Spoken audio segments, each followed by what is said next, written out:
and welcome to the Absolute Football Podcast, Absolutely Lower League, the show dedicated to all things from the EFL Championship, League One, League Two, the National League, and hopefully, as I say it every week now, if you keep hounding Josh on Twitter, Absolutely Josh, hopefully the National League North and South next season, which I'm really excited to cover, hopefully. So please keep hounding him, because we love Dorking, don't we, all of us? Mark White is such a legend, and we really will miss him on the show, and obviously Uncle Nick as well, covering Oxford. So please do it, everyone. But of course, we've not got as much football to talk about tonight, so it might be a quick one. It might not. There's still a lot of stuff to cover, but obviously I couldn't do it alone. Anne, how are you, and how's your week been? I thought you were describing my love life there. It might be a quick one. Yeah, I'm fine. Yeah, really hot today, so the weather's out, wonderful. Yeah, everything apart from the football's been absolutely spot on. How are you? Are you all right? Yeah, I'm really, really good, thank you. I will get onto it later. There's a lot of people in the chat talking about it as well. But as you've all heard, Rochdale have finally been took over, so I am absolutely buzzing. I will talk about that later. I don't want to just talk Rochdale, but I am so happy. Claire, how are you, and how's your week been? Yeah, I'm good. I'm getting confused with what day it is, after a bank holiday, but yeah, working hard and enjoying the fact that I can watch the playoffs without any stress this year. And the fact that Solihull lost. I know. I was just saying to Aunt Rai off air, every single one I predicted last week lost. So jinx them all. I tried being funny and a shithouse and saying that MK were going to win. 3-0 down. 3-0 down. So anybody wants a certain team to lose, get me to back them and they'll lose. So I'm your woman. Keiron, how are you, and how's your week been? Well, in my own credit, I think I said Crawley, so I was absolutely buzzing watching that. But irrespective of the fact it was against franchise. But no, week's been fantastic. I haven't had to complain about football, and I'm very similar to Claire, but in the way that we're never in the playoffs anyway, so I don't have to stress about them regardless. So yeah, all been good. No football, no whinging. It's all nice. Love that. And of course, I missed them all out last week because I was so eager to talk about football. Everybody in the chat, I hope, what am I saying? I hope you are all okay. We have got Chris. Hello, everyone. In such a happy mood since the news we have been waiting for with the takeover being completed for Dale. I know, I'm so happy as well. Aled, evening all. Looking forward to Barnsley and Peterborough away next season. Is put as well. Also, congrats to Rochdale with the ownership situation. Hopefully, it leads to a bright future. Fingers crossed. Fingers crossed. Thanks. Hopefully, brighter things to come. Go through the comments. Mr. Luke, he has put all everyone. Wembley again. Ole, ole. Wembley again. Wembley again. Wembley again. Ole, ole. Yeah, you need to take one of the Oles off that, Luke. Yeah, there's one too many of those. I thought it was my singing, didn't do it justice then. Probably didn't, to be fair. Michael is Dale owned by billionaire. Do you know what I do like about that, though? Apparently he's got money behind him, but he said he doesn't want to go stupid with that. He's actually set out a plan, which is absolutely brilliant. So I'm happy with that. Chris has put good morning from Queenstown, New Zealand. Hello. Morning. Thank you so much as well. Mark White's Barmy Army, we want it lower. Exactly. I really do want him on the podcast as well. So if anyone knows him, or if anyone knows any of his socials, his emails, please get him on this podcast, because he's my dream guest to interview. My dream guest. People who go for Lionel Messi or someone like that, I'd go for Dorking's manager because he's my legend. Rochdale and Massive by our very own Sam. Thank you. We've got Simon as well. Hope you're okay, Simon. Sam, National League playoff final was bonkers, and I'm all about bonkers. We have that to talk about. Very, very good game. Sean has put, yay, no going to franchise next season. As well, Chris has put, just imagine as an Ipswich fan, we do. We do 3p of league positions. Highly unlikely we can dream. Absolutely no chance they're going to finish second. I'm sorry, if that Absolute happens, chance. right, I'll actually buy a hat to eat. You know, it's an expression. I'll literally eat a hat. We have got as well, I love this, Andy has put Dunstable Town FC in the house. Hello and welcome to the show. I love a bit of Dunstable. Love Dunstable. What a wonderful town Dunstable is. Do you even know where it is? I do. It's near Luton. I've been. Go on, out loud. My friend used to live there. I've been there many a time. Should we talk some football then? No. Don't worry, Ant. Don't worry. First of all, we are going to cover, obviously, the National League playoff final. So it was Bromley 2, Solihull Moors 2, but Bromley did win on penalties. They won 4-3, and they have now been promoted to the EFL League 2. What was your thoughts on this game? I'll leave it open for anybody to have their say. I won't ask a specific person. I thought it was really even. And I thought the Bromley keeper smashed it. Yeah. Like, imagine to save the first penalty, like craziness. But I think, you know, given the overall positioning in the league and the fact that my opinions of Solihull are what they are, I'm really pleased that Bromley won. They both had, obviously, like even after Solihull got into the game, didn't they, quite late on? And I think Bromley had a chance. This was before, obviously, it went to penalties. But can I say as well about Bromley's cheek? Is absolutely brilliant. Like, what a game he had. Yeah, he did. And yeah, it was a really good game. But I'm quite happy for Bromley as well, because I feel like with Bromley, they're set up for the next level now. They are a good team. They've got like the resources behind them. The manager as well. What a manager he is. Solihull. It sounds really bad, but I was really happy Solihull didn't go up, and it's all because of Tavern Campbell, who used to play for us. Yeah, no more shushing family stands, Campbell. Exactly. Yeah. Exactly. I think who was it? I can't remember what, something in the commentary they were saying, like, the penalties are going to be taken at the Solihull end, and they were like, but there's no one there anyway. They all moved as well, didn't they? The fans not were there, they all moved behind. Yeah. Did anyone see like what happened with the winning penalty? So like it was the Bromley captain, wasn't it, the centre half, and he was obviously going to be taking the last penalty, and they had it all planned out that his would be the winning penalty, because he went off and swapped his captain's armband for an EFL captain's armband. Yes, I mean, you've got to have bottle A to do that, but then you've obviously got to score the penalty. But he absolutely hammers the penalty home, doesn't he? So fair play to him, fair.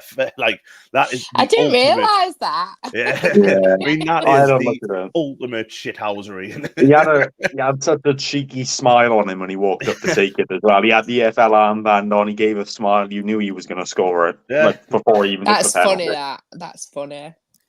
Can I just say as well, from a Solihull point of view, he performed in the semi-final too, but Jamie Osborne, I thought, had a really good game, and he was the one who scored the second goal, and what a great goal it was as well. I think, was it called Sabaru who scored the first goal for Solihull? But I feel like even though Solihull Moors didn't go up this season, I think they will still possibly be up there next season. They're always quite round and about, aren't they? Yeah, they are. Yeah, every season. You're right with Jamie Osborne. Has never really like moved further than the Midlands. So he's been at like Hensford, he's been at other clubs like Telford, I think, around that location. And he definitely could have played in the Football League, I think. So I hope he gets his chance. Jamie, if you're watching, we've just been bought. Come to Dale, we'll have you. Not that far from Midlands, is it? Exactly. Not far at all. Oh, yeah. I'm poaching now. Now I can say it. Now we've had this takeover and it's all concrete. I'm poaching players. So watch your players, everyone, because we're coming for you. I'm joking. You know who my number one signing will be, so I'm not going to say his name again. He might get a restraining order. I'm not sure who No, I don't know who you're on about. No, I won't mention it again. Tyrone Campbell. Do you know what annoys me? Do you know what frustrates me so much about the Tyrone Campbell thing? We didn't dislike him because we didn't see much of him. He basically signed for us, played a few games, got injured, and then apparently had a fallout with, I think it was Jim Bentley. So then I think Jim McNulty offered him an olive branch and said, well, all that's done now. You're more than welcome to come back to the club. And I think he refused to do that. And then obviously he went on loan to Solihull Moors. Then I think he didn't go on loan, sorry. They bought him in January. Then obviously it was always going to happen where he came back to Crown Oil Arena, score, shush the family stand. And we're all like, Tavon, we don't even know you. You've not played that many games. You've been injured. So that's what I didn't get about it all, because it's not as if we were giving him stick or anything like that. He was injured and then he decided that he didn't want to play for us. So it was a bit like, hey. You weren't giving him stick, especially the family stand. I don't think that they have no justification to give it stick. Crazy. Yeah, John, I'm the new footballing scout for Rochdale. Shouldn't be telling anyone this news yet. But I know that Mbappe's on a free, right? So Rochdale, you can go in for him. He's an alright footballer, isn't he? Keiron. He's just not good enough. I don't know. Sam's just texted me and said he's listening when he's out walking the dog, by the way. Jamie Osborne did play in the EFL with Grimsby, but then went back to Solihull from there. Well, Jamie, if Solihull's not your club anymore, if you're having doubts, you know where we are. You can only try. Chris has put, I watched the National League North and South finals. I wasn't able to see the National League final as I was watching Spennymoor ladies play their final league game. How did it get on, Chris? I would love to know. They were in a really good battle for the top of the league as well. Spennymoor were ladies. Really? Yeah, but I don't know if they went up or not, because they're Sunderland under 23 women have been promoted into their league next season. I know Spenny were quite high up. So yeah, Spennymoor. Sorry, literally 10 mile that way. Mr. Luke has put as well, I just want to mention that we will be having some new teams to the National League next season. I was going to mention this, to be fair. Boston and Braintree from the playoffs, as well as Yeovil and Tamworth, who were champions. I was going to get onto that, but thank you so much, Mr. Luke, for letting us know. Chris has put, Keiron, I want Omar Bogle at Dale. I was a bit shocked he got released. I'll get into it later, but it's an interesting call. I'll give it that. Michael as well. I agree with him, to be fair. I said this, haven't I, quite a few times about Southend. I think that they'll be such a team, and just what they did this season, just with the resources that they had, the little resources, should I say, and pretty much one substitution each game with that, I think they've done brilliant. And I just wish that Kevin Mayer got more recognition for what he's done, because obviously I don't know if he was nominated for manager of the season or anything, but I think with just what he's done with the circumstances, he's done fantastic, and he's my manager of the season. Chris, at least we got money for Tav. I know I was shocked as well. we did well on that one. We have got as well, Bromley have to dig up their artificial pitch now to have a grass pitch. Yeah, they do. And that's money making for them. So you can see the ambition of the club is Football League. And it's going to financially impact them. So fair play. It's real nice. It's the winner of this final, we're going to, come into the Football League for the first time. So evidently Bromley are immediately setting themselves up to try and be established in it, aren't they? Definitely. This is a comment for you as well, Keiron. Guess who is on our... I'm going to take a shot in the dark. I'm going to say Adam Lewis out of his kind of location and stuff. But God knows. Is it Omar Bogle? Because apparently he's like the bloody everyone. Another one for you. Do you want everyone that we've released? Take him. They go. Sam Bowen's all right. I was quite upset to see him leave. I understand why he got released, because he wasn't playing in he wasn't really playing for us and whatever else. But same time, I think he's only 22, 23. So, he's got room to improve and everything. And we were lacking in the midfield this season. But I suppose with new ownership, maybe we have a higher ambition now than developing that kind of player. Yeah. This one's for you as well, Claire. Chris has put, Paddy Madden is now linked with a move to Chesterfield since I think Stockport couldn't agree terms with a new contract. What do you reckon about him going to Chesterfield while being linked? I'm not emotionally okay with the fact that he's leaving. And I think for me, there's a few different elements of it. Like, I've literally never been like this. I've literally got a tear in my eye right now. I've never been like this about a player going. And I think Paddy Madden, it's not just what he does on the pitch. He's finished again as top scorer, even though he's had so many games not starting. Paddy Madden is an absolutely fantastic captain. He's always bigging up his team. He's always talking to them. He's always, coaching the younger ones with what to do, like helping them develop. At the end of the day, he dropped down 2 leagues to join us, and he's not been with us that long, really, but he's a double promotion winner. He has been on this journey now, obviously, other than Ben, the longest, like, really. But the way he is with the fans, it's the connection that he's got with the fans. And I just think it's absolutely, like, devastating to lose him as a person from our club.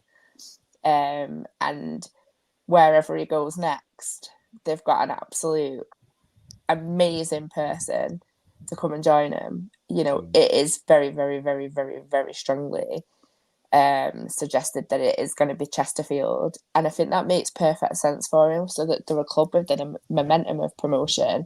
Paddy knows what to do from being promoted into League Two, and he can have such a positive impact, even in the, off the pitch. Like, he's just an absolutely, like, massive asset to any football club. And I know he'll smash it. Do you think he would have got goals in League One? Because, like, he still knows where the back of the net is, doesn't he? 100%. And, like, for somebody like that who, with Stockport just getting into that division, it's going to be a big loss, isn't it? To be fair, huge, massive, huge. The thing is, it wasn't about money. From what I'm hearing, it was about the fact he wanted a 2-year contract and we'd only offer him a 1-year contract. Yeah. And he's 35, is he? 35-ish. And it's a big risk to go up at,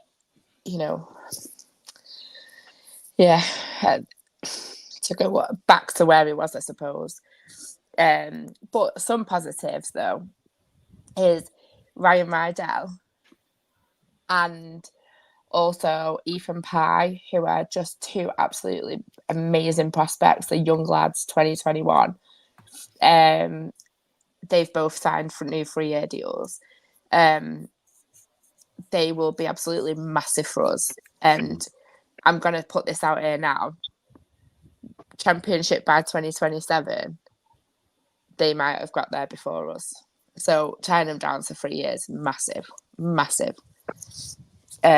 Because even if they do make it before us, we'll get something for it. Get money, yeah. But actually, do you know what? Maybe it's good for them because they can progress with us. Yeah. And we have got that ambition as a club, which is just phenomenal. The other thing that's come out today, I just might as well mention it while we're talking about no problem. this.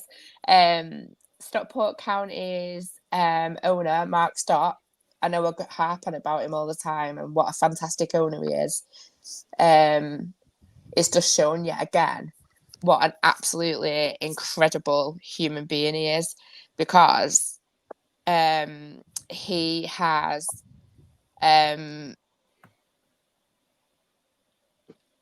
his basically is providing £2 off the sale of every shirt next season to go towards 12,500 PE kits for schools in Stockport for underprivileged children. I love that.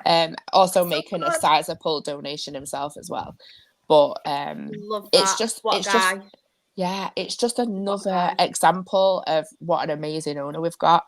You know, we're sitting here talking about bad owners in football, and he's just yet again standing up and showing what a bloke he is. Like, we're so lucky to have him. Mark started. It's not. Like I say, It's not even a football ownership thing, is it? That just shows that he's an incredibly good person, because he doesn't have to do that kind of stuff. But the fact that he's got that gesture and he's acting upon it just shows the character that he is. Yeah, it does. Really does. Oh, that's so cute. I love stuff like that. I know. It's just ace. We've got some questions for you in the chat as well, Claire. Chris has put, do you think Ben Hinchcliffe will be your number one next season? As I hear some of your fans are not convinced reading some of the comments. Some of our fans need to get a grip, is all I'm going to say. It's been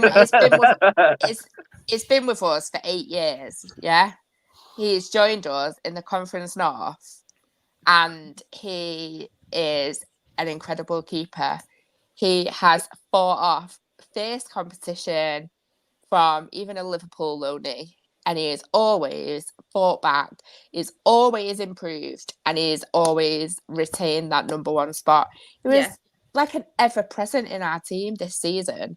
How can anybody say like he doesn't deserve it? Yeah, it's been with us 8 years. He's not been with us 5 minutes. Of course he should be. And he said in the interview at the end of the season that he's going to be at our club as long as we want him. So, yeah, he will be signing up.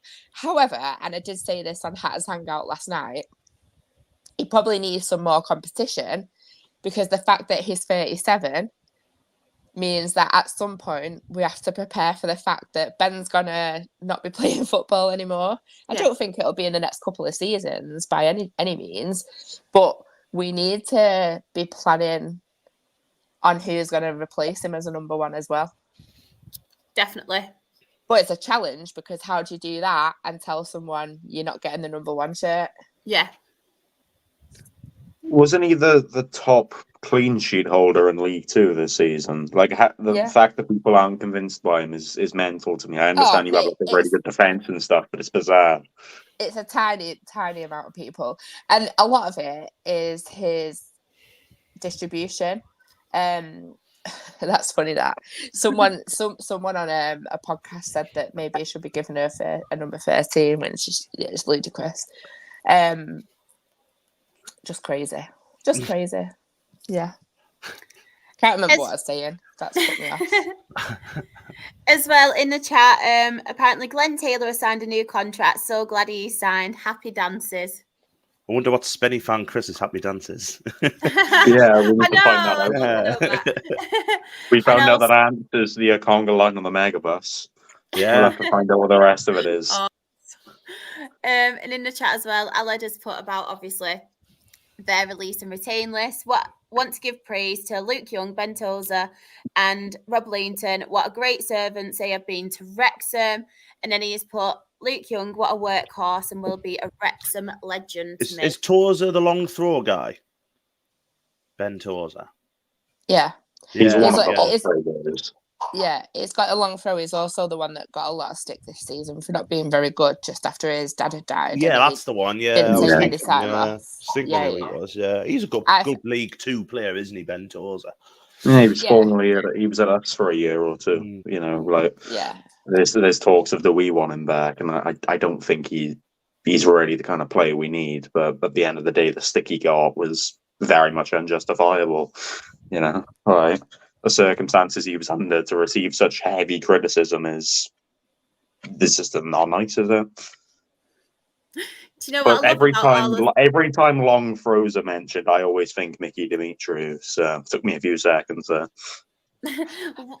what I love about obviously Dale fans now, every player that everyone's mentioned being released, Mendoza, we can now be like, oh yeah, maybe we'll get them, maybe we'll Let's get him. Let's get him. I know. Put in a word for Paddy Madden for me, Claire. I'd love him to get us back to a football league. It's never going to happen, but we can only dream. It's such a what a guy. What I'm a guy. reading in the Just got to comments. clarify this to all Rochdale fans. You have a limited squad size. You can't have 150, 200 players. Just say. Look at this. 43? Joe Murphy, 43, used to play for Sunderland. Oh Go my on, God. Joe. He's still playing, lad. Also, before we move on, Mr. Luke in the chat has put to us, is it possible to ask for your FA Trophy final predictions from the panel? No, I'm going to say Gateshead because I don't know who they're playing. Solihull, Solihull, Lewis. isn't it? Solihull. Fucking Gateshead.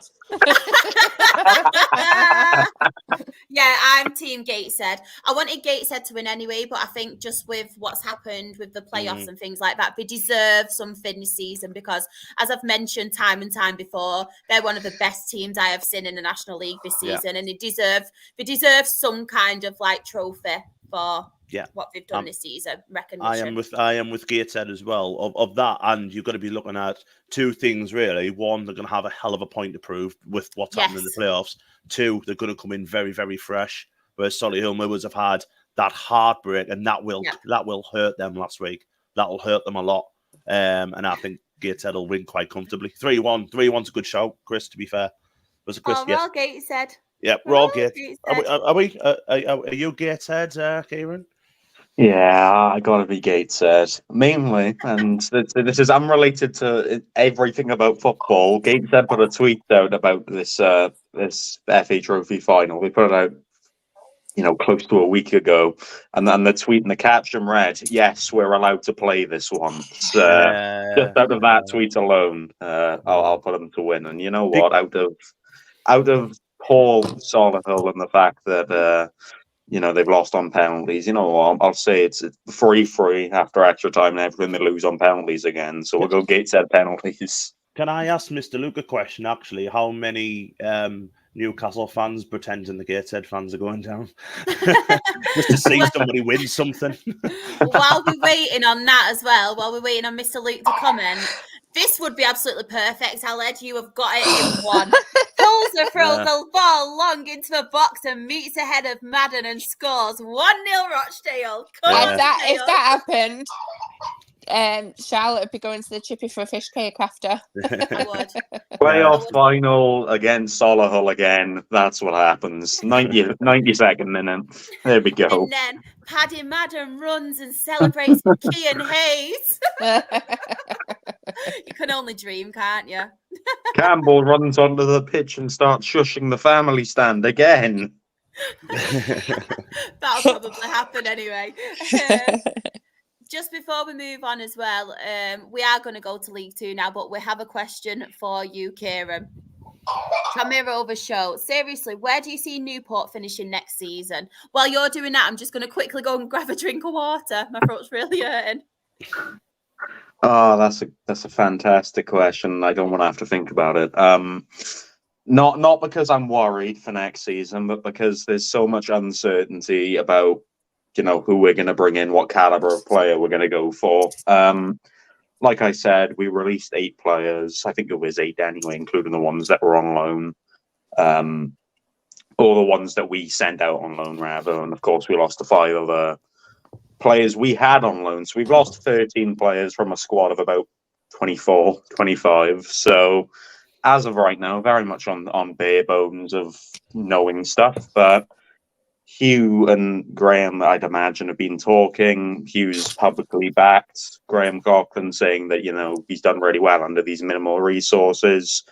Hugh's a smart man when it comes to football. He'll know what to invest in, what not to invest in. He'll give us definitely a healthier budget than we had last season because, again, I talk about it every time we talk about, I suppose, finances and whatever. When you looked at the league to agent fees, we were one of the lowest in the division, which is probably a good way to dictate, I suppose, how much money is going to and from. But we've lost players who are on some of the highest earning in the squad. Bogle apparently was the highest earner in the squad. Whether that's true or not is a good question. But yeah, I suppose it all. If you ask me again in a month, 2 months' time, when we're starting to actually get into transfer business there and everything, I'll be able to give you a more accurate answer. But based off of some of the players we're linked with at the minute, Matthew Stevens, we got 20-something goals in the season for us, and won the league. We're linked with a few other kind of League One players who have been released from contract, very similar to last season. If we can use the loan market again well next season, I'd like to say we could challenge for top 7, but it all depends the quality and quantity of players we brought in, because the thing that caught up to us last season was the fact that we didn't have enough players. So when injuries started coming to us, we were in severe amounts of trouble. So it all depends on summer recruitment. Of course it does. It's way too early for me to predict it, but if all goes to plan, it all goes to how I'm thinking it goes, I think we could potentially challenge the top 7, top half at least. Nice one. That's my answer. But yeah, there we are. Just before we obviously talk about the League Two playoffs, in the chat, Mr. Lucas put, Newcastle United are at home on Saturday, I think. Some Newcastle fans are going down, though, probably not for that reason. But Ant has mentioned. Yeah. Chris is laughing at MK. I saw that game. Crawley were just far too good. We will get onto that in a second. Tranmere Rovers show has put, with Tranmere releasing 12 players, leaving only 15 left, and with a new investor pumping money into the club, do you think Tranmere can push for playoffs or promotion? Comments from you, Claire, specifically from you. Claire. The resident, Claire, lad. Oh, the resident Claire, Tranmere. You say go on, Claire, lad. Go on, Claire, lad. Your closet Tranmere. I'm joking. Obviously, the only thing I can really say about Tranmere is there were 2 different teams when we saw them play. The first time, they were one of the worst teams I've ever seen in my life. And the second time, they absolutely demolished us 4-0. So it's way too early to predict what you can do. You need to wait and see who you bring in, and you need to see who other people bring in. I'm not saying yeah, and I'm not saying no. Very much sitting on the fence. I'll give my predictions just at the beginning of August. It's too early, isn't it, now? Like, we don't know who's signing anyone. We don't know who's been released by other clubs. It's a little bit too early. Yeah, I'm only basing my comments on what I've heard from our new owner. You know, he's already backing our manager and everything, and he's talked about some of the business modules and stuff he wants to go into. And the fact that Graham Coughlin directly has already said he wants to challenge top 7 next season, that's but the I'm only... not talking about Newport, I'm talking about Tranmere. I'm talking... Yeah, no, I was further developing on this. I don't want to talk about Tranmere because of what they did to us in the playoff final in 2019, but irregardless... you were still in nappies then. I was probably still in that. I probably still am now. You don't know. No, to be fair, we understand what you were getting at anyway. But there is quite a few clubs with investment already. So I think wait and see. Come and watch the early season prediction show or whatever it's called. Well, we get 0 out of 24 right. We did so well, didn't we? On that we did. show. Shrewsbury Town. I will say I got Leicester bang on. Got Ipswich badly wrong, but I got Leicester bang on. Who did you predict to win the League Two? Wrexham, but I did say Stockport will go. Did you? Yeah, I did say Stockport will go, but I definitely said Wrexham would win the league. Oh, okay. I said Stockport would win the league if that makes it any better. Weirdly, it doesn't really matter anyway, does it? I think I got 3 predictions right. I got Stockport winning the league, I got Newport 18th bang on, and I got Accrington in 17th bang on. So there we are. My cousin, when you do these, you get this to start the season, you get like who do you think will win, like all the leagues, not like he had like a daft fiver on City, Leicester, Stockport, Celtic, and then he had Bolton in League One, and Bolton's let him down. Oh, 3.5 grand he would have won. Oh. But never mind. Bloody hell. Aled, As put, and almost got it. I don't know if that's the Shrewsbury one. I'm not too sure. No, it might be on about Wrexham. I did say Wrexham had finished top. Yeah. I'm always on something. It's called me 38 years of age.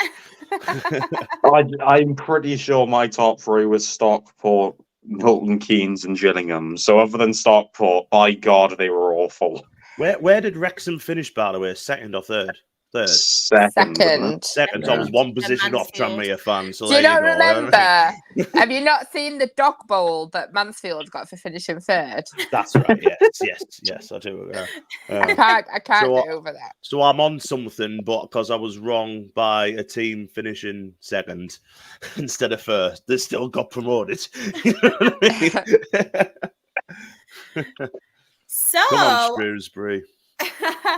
League Two playoffs. So the first game was on Monday, and that was Crewe Alexandra 0, Doncaster Rovers 2. Were we all expecting this? Yes.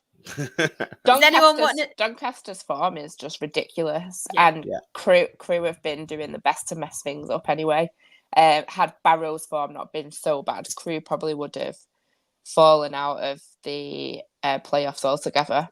I think Crewe are just having the season over basically. I mean, they might shock us all in the second leg, but I don't expect it. You know, it's at Doncaster. They'll have a big crowd cheering them on. So the shocking thing for me was the other game. Yeah. I know. The thing is about playoffs, as we've said, like Ben hit the nail on the head last week, that these two teams that have come into the playoffs have come in through, a wonderful last kind of part of the season form, with Doncaster winning 12-13 in a row. Crawley, really came out at the end of the season to get rid of Barrett. And the other two have they probably were expecting to go up automatically and didn't. And they've kind of just, got a little bit like, it's the pressure's kind of got to them in the playoffs. Doncaster, for me, I watched Doncaster game. I thought it could have been 4 or 5. They were absolutely sensational. Luke Molyneux, what a player he's turned out. What a footballer. Another ex-Sunderland player. I think nearly everybody. But 2 fantastic goals and fair play to them. Crawley were just immense. Absolutely immense. That'd be a cracking final to both get in. What happened? Like, Milton Keynes just didn't turn up. Not that I'm unhappy about that. Do you not think they just expected to win? Like, they just rocked up there thinking, I don't know. There was not lose, keep it 0-0. You know what I mean? And then team their whole place and we'll beat with our whole place. And Crawley just went, so just, you know what I mean? I just at this moment in time really fancy Doncaster to go all the way because they're just they're on fire, aren't they? Yeah. Yeah, I think they'll go up, I must admit. I'm still saying Crawley just off of what I said last week, but I wouldn't be shocked if Doncaster do it. Did any of you catch the Crawley MK game? I only watched the highlights, didn't watch all of it, but they looked like I said, another one of them ones that could have been a lot more. I watched it and they were shocking. I mean, you've got to give credit to Crawley though. Crawley stopped them playing their game. And then when it was needed, the keeper, Corey Adai, is it? Was fantastic. What are you cheering at, Ant? Luke, Josh Hawkes has signed a new contract at Tranmere. Ex-Sunderland lad. Right. I like Josh Hawkes. Did well at ours. Is that the 43-year-old? No, that's Joe Murphy. He's a Tranmere lad. he's a goalkeeper, yeah. But, I didn't know that. MK have never won a playoff qualifier. Yeah. The other thing that you've got to consider is Milton Keynes. And I mean, I'm talking we've put 7 past them this season. I know we've won the league, but they've got the defence isn't good enough, quite frankly. So that's going to be their nemesis as well. But then again, like players like Max Dean, who you think are like outstanding, like really, really good players, it looked like he was going to have a tantrum, like on the pitch whilst he was playing. Like he like, I don't know. I think all the credit has to go to Crawley. I think Milton Keynes didn't really turn up, but anytime they tried to do anything, Crawley had an answer for it. So they were absolutely well worthy of that, and potentially they could have scored more. It's another one of them ones, isn't it, though? Like, it doesn't matter how much percentage of the play you got, it doesn't matter how many shots you have. It's the final result, isn't it?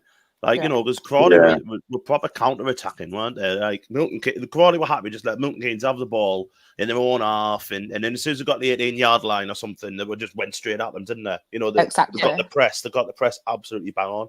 It's like how a lot of teams have played Notts County this season because their entire play of football is keep hold of it, but they don't do anything with it. And that was very similar to what Milton Keynes did. I feel a lot of it has to go into, weirdly, the positions both teams finished. Nobody put Crawley to go in the playoffs. No. They got nobody put them. Well, most people didn't even put them to stay in the EFL. Never mind. I didn't. I had them for relegation. One of them. Same. I had them as well. So the fact that they're in there with nothing to lose. Let's be fair. That's probably something they've. That's not wrong. It's not wrong. Yeah, it's not wrong at all. Consider as well. Milton Keynes have only been in existence for 20 years. They were formed obviously, as we all know, from the proper Wimbledon. Yeah. And the fact of the matter is, Milton Keynes have never won a playoff game. They've only been in existence 20 years. They've done it so many times automatically. Yeah. They've got relegated so many times. Yeah. And even despite that, I don't buy into that kind of thing. Records are meant to be broken. So if they were good enough, they're good enough. If they're not, they're not. Yeah. End of. I feel like this as well. Can we just say about this comment? Scott Lindsay, he's doing a brilliant job. Should have got manager. Great. 100%. Yeah, the fact he wasn't in for manager of the season's insane. It's a joke. So didn't they? So they really cocked that manager and players of the season were all nominated and put forward in March. So you're doing it like effectively a couple of months before the end of the season. They've not nominated the manager who's won the league, and they've not nominated Scott Lindsay, who has just been outside. I would pick Scott Lindsay to win, but Dave Challoner should have been nominated for it. It was his second full season in the EFL. 100%. Even after the wasn't Mike Williamson, manager of Milton Keynes, nominated for it? And that game just happens, kind of proofs in the pudding, isn't it? And he hadn't been there all season. No, he hadn't. He was there since September, wasn't he? Really bizarre. Crazy. But I feel Milton Keynes would, we talked about how they haven't won a game in the playoffs or whatever. I feel like they are a team that is kind of almost set up with the high expectation of going up automatically. Yeah. So now that they're in the playoffs, they almost don't know what to do. And again, Crawley, they don't have any pressure. If they are to somehow lose this, don't get me wrong, it's devastating. You say that they've messed it up, but you still say it's an incredible season. Milton Keynes probably went into the intention, especially after narrowly to a degree, going down from League One last season. They probably had the mentality of we'll bounce back and we'll just go straight back up. So, evidently their season plan hasn't worked out, and they got found out very, very decisively on Tuesday. Let's put it that way. Just going back to the chat as well. Chris has mentioned Liam Kelly scored for Crawley and his attitude stunk when he was at Dale, especially when we got relegated out of the EFL.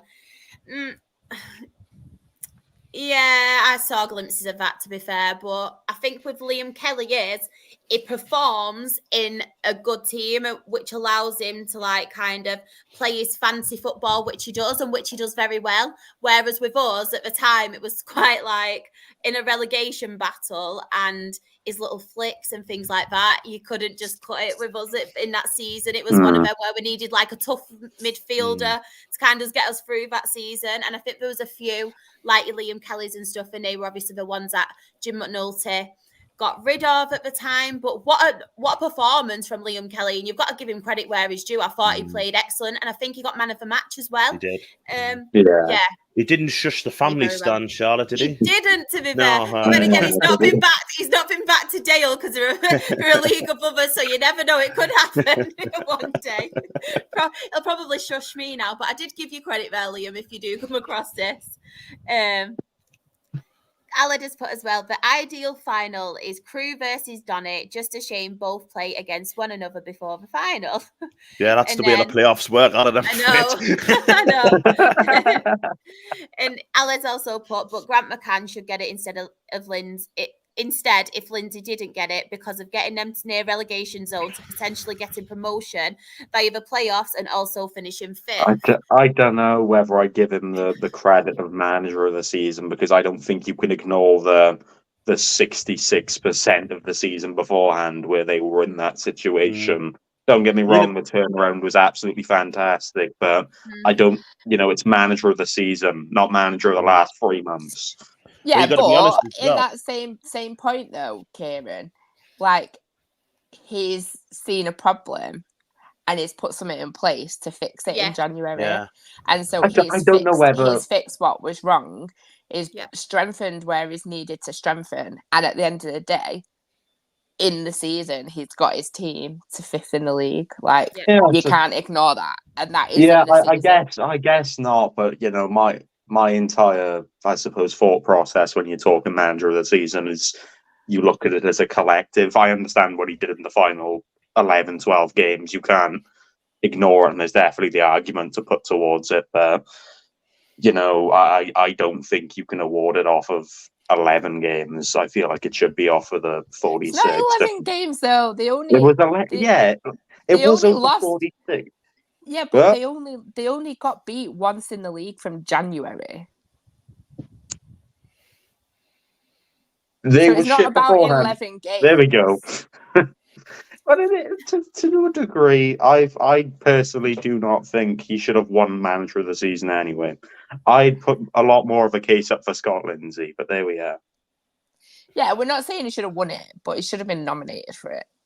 But then again, he couldn't have been in March. Yeah, he couldn't have done in March because how many games was after after it was announced, 7 or 8 games? You know what I mean? So they should announce it. Still incredibly daft. So the fact they've done that is insane, because it'd be a very different lineup now, wouldn't it? If you look at it from here 100%. onwards. In the chat Cheltenham should have won anyway because they won the league. Tammy Rovers show has put, I feel like their home game against us sparked it. I knew we were never going to go up, so if we started our promotion, then I'd be glad for that to happen. So just on the League 2 playoffs, do we think there'll be any changes, or do we reckon it'll be a Doncaster and Crawley final? Yeah, I reckon it'll be a Doncaster Crawley final.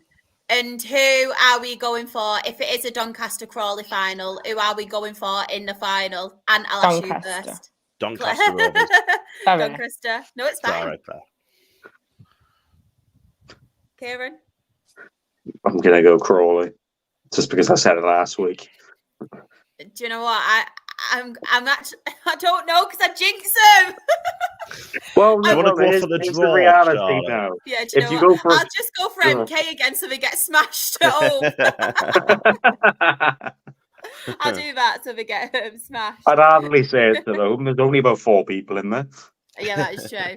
There's a lot of love for Donny as well in the chat. I think everyone is saying Doncaster, Donny. Yeah, do you know what? I'll go for MK again. I'll just stick with MK, so then they'll get battered. You're welcome, everyone. Everyone's going for Doncaster. All right, it's just me against the bastard army now then. All right, nice. You can't call every single person watching a bastard. Yes, I can, and I will. Have you seen this, Anne? What have you been taking? I know. Must be on something. So I think everyone kind of is on the Doncaster train anyway, especially everyone in the chat as well. So we shall see. Woohoo. So we have the League 1 playoff. So on Tuesday night, Bolton 2, Barnsley 3, but Bolton did win 5-4 on aggregate. And then on Wednesday, we have Peterborough 1, Oxford 1, Peterborough, who I also went for. So obviously Oxford won 2-1 on aggregate. Did anybody manage to catch any of those games, or want to talk about any of them? People in the chat as well, if you want your say, you're more than welcome. So of course, Claire called them because she wanted to see what away days she has next season. Very true. Very true. And I did, to be honest, I watched the Bolton match and I thought Bolton were deserving of winning and going through. And what my comment is nothing at all to do with the match. And what I want to discuss.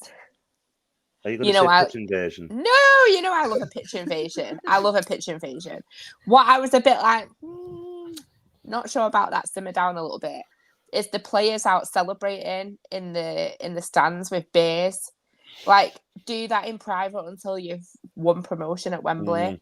It's kind of looking a little bit cocky, like they think they've got promoted already. That's how I saw it. Like, I thought you need to simmer down a bit. And well, you should go onto the pitch and punch Bolton's manager in the face. Even we don't tolerate violence, everybody. We don't tolerate violence. Keiron's views are his own. even the pundit, like when they were discussing the match at the end, Joby McAnuff, he said the same thing, and I was like, oh my God, at least I'm not the only one who thinks it. I was just like, I don't rate that at all. I think it. Yeah, but they are deserving of getting through. Obviously, they've learnt from the mistakes last year because Barnsley knocked them out last season, didn't they? Yeah. So they've gone one further now. It was a good game to watch. Obviously, on aggregate, it was 5-4. It did look for a little minute that Barnsley were going to get back into it because they scored. But yeah, Bolton did what they needed to do. Yeah. Tranmere Rovers show. Keiron, just because you like fighting people who score, deciding goals, don't mean we condone conflict. That is right. I agree, Tranmere Rovers show. Thank you. Anybody else want to say on these games?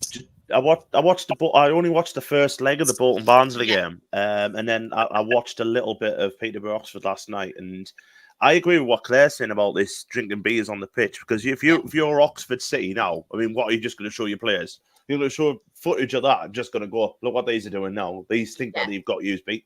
You know what I mean? So, I mean, on paper, I would say Bolton probably favourites to win that game, but it's 11 versus 11. I will say as well, looking at Bolton's team and watching the first leg, if Bolton somehow don't go up, Dion Charles will be playing in the Championship next year. Oh my God, such a player! Such a good player. Great footballer.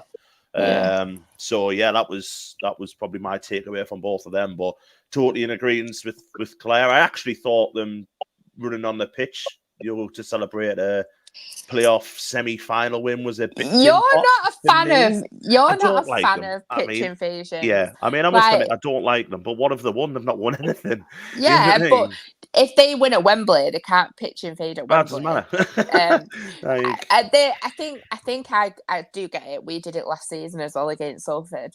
But just touching on what Chris has said about him nearly not having a club, like, I agree with that for the fans invading the pitch. What I'm talking about exclusively is the players drinking beers in the stand. That's what I think seems a bit over the top. Like, I agree that the fans should celebrate it. And I love a pitch invasion. Yeah, love a pitch invasion. Not a playoff semi-final win. Can I just mention as well Aaron Collins? Oh, it's so good. Fantastic striker.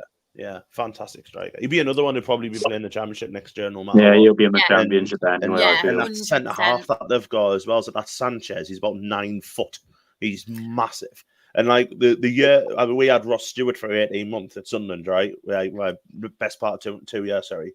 And he was the only defender that had him in his pocket in the whole entire time that we had Ross Stewart. And that includes in the Championship. Only one to have him in his pocket. He was unbelievable. Santos, that's it, not Sanchez. Santos. Santos, yes. Sam has put as well, Claire's on the pitch more than half the squad loves a pitch invasion. Yeah. Hate is gonna hate. I can't wait for next season. Stockport's first game, them with a corner and Claire's on their pitch. Come on, yes! Chris in the chat has put as well, ha ha ha, and Spenny had a pitch invasion at the playoff semi-final away to Brackley a few years ago and lost in the final away to Chorley. Tranmere Rovers show. Keiron and Clare obviously both saw Rob Apter tear you apart. Where do you see him playing next season? Not for Charlotte, Tranmere. should we just leave, Charlotte? Because we're not getting any questions. I know. No, off air Tranmere Rovers show. I don't remember him, so I can't answer that question. Oh. He scored 2 identical goals when he came to our place, but my answer will be not Tranmere. Just putting it out there. If anyone has got any questions for me and Anne, please send them through because we feel lonely. We do. Yeah. I've got a question for you. One. It was Tampa League 2. How did Sunderland go at the weekend? Oh, piss off. The one good thing, though, it did not ruin my birthday. It did not ruin my birthday. That's the main thing, isn't it? In the chat as well, Simon has put, Evan Mason Clark of Peterborough will be in the Championship. Yeah, he's next a great footballer. season. Yeah, great footballer. Ah, I've got a question. I think it all depends on the recruitment, to be honest. I think we did very well, obviously, under the circumstances. And I think it all depends on recruitment. Whether the players from this season who have been offered contracts, obviously sign a contract, if we can keep the core of what players we had, obviously, last season, this season, whichever you want to call it. And then obviously just add a few more. And everyone get behind Jim McNulty. I can't see why we can't get a playoff spot. I'm not going to go like we're going to blitz the league and everything because the Ogdens have come out and said they're not going to spend a lot of money. At the minute, it's just basically like stabilising the club rather than just splashing the cash here, there and everywhere and getting us into trouble again, just stabilising the club, which I think is brilliant. And they've got actually a plan to hopefully get EFL status within 3 years. So it's getting there. I'm just thankful we've got a club. So I'm aboard happy. HMS Pistol League 24-25. You never know, but that was last year according to our fans too. And yeah, just while we're on it, Devante Rodney, if you're watching, please, please, please sign a contract because we love you. And yeah, we just want you at Dale next season. So I'm begging. That is me begging. So please sign a contract. Oh, we've got a lot for me. Sorry, Anne. There we go. No, there we go. It's fine. Tranmere Rovers show, Charlotte. I just want to say that I'm really happy for Dale have got a new owner. I hope it tells next season, and I hope that unless we get promoted, we see you in the Football League in 2 years' time. Thank you. I appreciate that. We have got Keiron. What do you make of a Newport retainer? Hey, He's right, already me answered again. this question. He's already answered it. I've already answered it. There's no real surprises on there, but Bogle's incredible rapping career will have to move somewhere else. It's signing for Dale alongside Paddy Madden. I'm convinced he's linked with every. I gotta be honest. I'm pretty sure he's convinced he's being linked to about every single club in the EFL at the minute. It's Grimsby, it's Tranmere, it's bloody everyone. Like I heard somebody say Birmingham, like everywhere. And by the way, with all these comments about Dale, we're not actually signing him. We are not the new Nottingham Forest. We're not going to be going for FFP. I am just joking. They are not rumours. I'm not starting any rumours, so don't get your hopes up. It's fine. You can have the 8 players we released. They're all injury prone. 6 of them spent the entire season being on the injury desk, so you know they'll get their money's worth. We've got 2 questions for you, Anne. Hey. Do you think Joe Bellingham will move on, or do you think it's right he gets development at Sunderland? There's no chance he'll move on this season. A, he's not good enough yet, and B, he needs to vastly improve to get into the Premier League, and I don't think we'll stand up to another Championship team. And also, Ant, do you think you'll do well in cup competitions next season, like Coventry and the FA Cup this season? Again, it's like going back to what a few of us have said. I don't know what the squad's going to be yet. Yeah. You know what I mean? Ask us again in August. We need to get a manager in first. we haven't got a manager yet, so we haven't. I'd rather us get into the playoffs than you can knock us out in the cup competitions in both rounds. To be honest, like first round of the League Cup. I always say with the League Cup and FA Cup, I'd love to play Rochdale in the FA Cup to get the third round. Stockport will be in the League Cup. I'd love to go to Stockport or something like that. Newport's a little bit too far away. You get to Stockport and I'll batter you. I don't think you'll want to come to Newport. The last time one of us came to Newport, they ended up having to go to hospital. But as long as I don't care about the cups. And I'm sure if you ask Simon, the Coventry fan, he would have took playoffs over the FA Cup semi-final. So, and that would especially be the way it ended. Exactly, and that would be my choice. I'd rather be in the playoffs, but for me, I'd just be happy if we just have a better season than this, because it's been disastrous. But never mind. Just before we do move on to the Championship, and please join in everybody in the chat. As I've asked you all previously, are we going for Bolton or an Oxford win at Wembley? And I'll ask you first. I just cannot say beyond Bolton. I really can't. It'll be a great match. Another one which I think is going to be a really, really good game. I think both of these sides are very good sides. But I just can't say beyond Bolton. Keiron? I agree. Yeah, Bolton. Just because of Aaron Collins and Josh Sheehan. That's my entire justification for last week as well. That was my entire justification last week. It's my justification this week. So I don't have to say the word because everyone laughs at me. I am going to go with Oxford. Uncle Nick will be fuming. Uncle Nick will be fuming with you. I know we will. I'm so sorry, Uncle Nick. I just don't want to be laughed at in the chat for me crap accent. I'm thinking of myself. Putting myself first. But do you know what? There's a lot saying the B word, but there's a few saying Oxford, to be fair. There's a few. We shall see anyway. I love that justification from Chris. Oxford, just to be funny. Lee as well. No, I think it'll Oxford, be a very close game. Fan. I really do. I think it'll be a very good game as well. I think it'll be a very good game. Very good size. Very good I'm size. excited for a 0-0 Bolton. Ant's gone. Can't wait. And what's up with your internet? What's happened? You're back again now. You're back now. Oh, sorry. Guess who's back again? And Ant's back to talk the Championship. And he's back. Just in time to talk Sunderland. Oh. In the chat as well. Tranmere Rovers show. I think Bolton need to get out of League One. Hey, she said it. I know, because we need a more interesting playoff race next season. Bolton will always be tearing up the league, but just not enough. So basically, Bolton wins because they're boring. I said it, Simon. I said it. Hopefully, I won't be saying it too much for the rest of the season. Obviously, there's one more game at Wembley, then I can have a break from saying it. But yeah, we have got the Championship, and what an exciting Championship it has been this season. Obviously, apart from Sunderland. Apart from Sunderland. Crap, let's end the show. I was very pleased that Plymouth stayed up. Yeah. Very pleased. Very, very, very pleased. I couldn't be asked to go there and Exeter. What about this as well, Claire? You said it. Majority of the season. Bang on.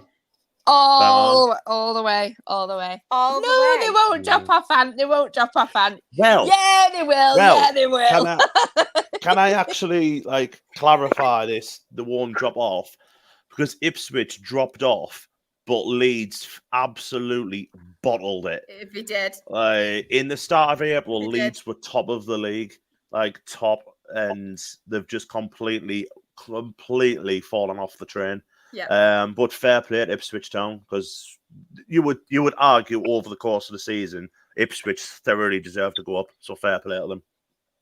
And they did. They'll come straight back down next season. Yeah, they will. Yeah, they will. They will. Especially if they play that kind of Enjoy football. your Ipswich fans. And that's what you meant by saying Ipswich will fall off. You just meant next season. Yeah, I mean, if they play that kind of football, don't be sorry about Tranmere Rovers. I'm over the moon and stopped up. But if you play that kind of football, and look what's happened to Burnley this year, and Burnley have played this attacking football, don't give a crap about defending, and Burnley are going to get relegated. So, Have you seen that comment? I obviously can't say I like Stockport, but I've huge respect for them. Do you see yourself on the pitch next season? Or just a mid-table side that plays good football? Claire's always on the pitch. Yeah. She'll be on the pitch if they finish 11th. That's funny. Stop that. Finish on the pitch. Claire's just a pitch invader. Proper made me laugh that. Claire is on the pitch, on the pitch. Claire is on the pitch. Na, na, na, na, na, na, na, Claire will be the na. only one on the pitch when Stockport finish like 11th, 12th next season. Hey, listen, Birmingham did a pitch invasion for getting relegated. Did you see that guy take a shot as well? Oh, Yeah, he's a what a massive goal. worldie, Brilliant didn't he? goal that was. They need to sign him up, it might help him. But the professional footballers can't hit free kicks over 4-man walls. He's had probably about a 100-man wall in front of him and he scored a screamer. Tranmere, man, you've made me cry laughing. Probably didn't watch shit face as well. Fair play to him. Instead of asking you all like your highlight games, because we have got a little bit of time, I will go through them. So Birmingham won, Norwich City won, and obviously this meant even though they did win, Birmingham are relegated. Oh no! To League One. What glad, were we all thinking about that? I'm glad about that because of him sacking Eustace. Yeah. I just think I can't There's a lot of get people. over that. And also, It's madness. selfishly, I'm very much looking forward to going there next season for an away game. Do you know what? As well, I don't think they'll come back up. I don't. Everyone I thinks don't that- either. I don't. No. I generally think they'll finish like, just outside of playoffs.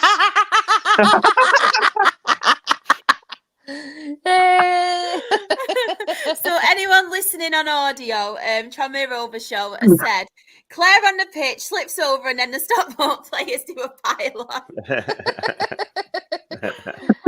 Funny. Were we happy to see Birmingham go down then for what they did to John? Just what they did to Eustace, Yeah. Yeah. Just what they did to Eustace. I think it's a big learning point for Tom Brady. And I Yes. think he's learned it in a cruel way. But he probably should have had some people around him telling him that it was a bad thing to do. 100%. I think you have to learn that it's not all about status. John Eustace was the best man for that job. Yes. They were in the playoffs, for God's sake. Like, I'm not saying they stayed there. No one knows, but you can't be getting rid of someone just because you want a more popular name, a more famous name. That's just ridiculous. And the justice in Eustace. Olympiacos. Sorry. I love Aston Villa. Olympiacos have scored. Sorry. Oh, no. Come on, Villa. Feel like well behind now. I couldn't care less. Go like on, Aston one of them. Villa. No, Louis Barry's team need to win. Yes, they do. Go on, Villa. But yeah, justice for Eustace. Yeah. Next game, I know we have Simon in the chat, so please feel free to have your say. Coventry City 1, QPR 2. A result, what did you think? Just could have gone either way. QPR have been doing all right, to be fair, haven't they, recently? 2 end of season teams have had absolutely nothing to play for. And Yeah. to be fair, QPR have had a really good second half of the season. So their manager's done a really, really good job there. And obviously, Coventry, Simon's just put their FA Cup run, small squad injuries has absolutely done them in.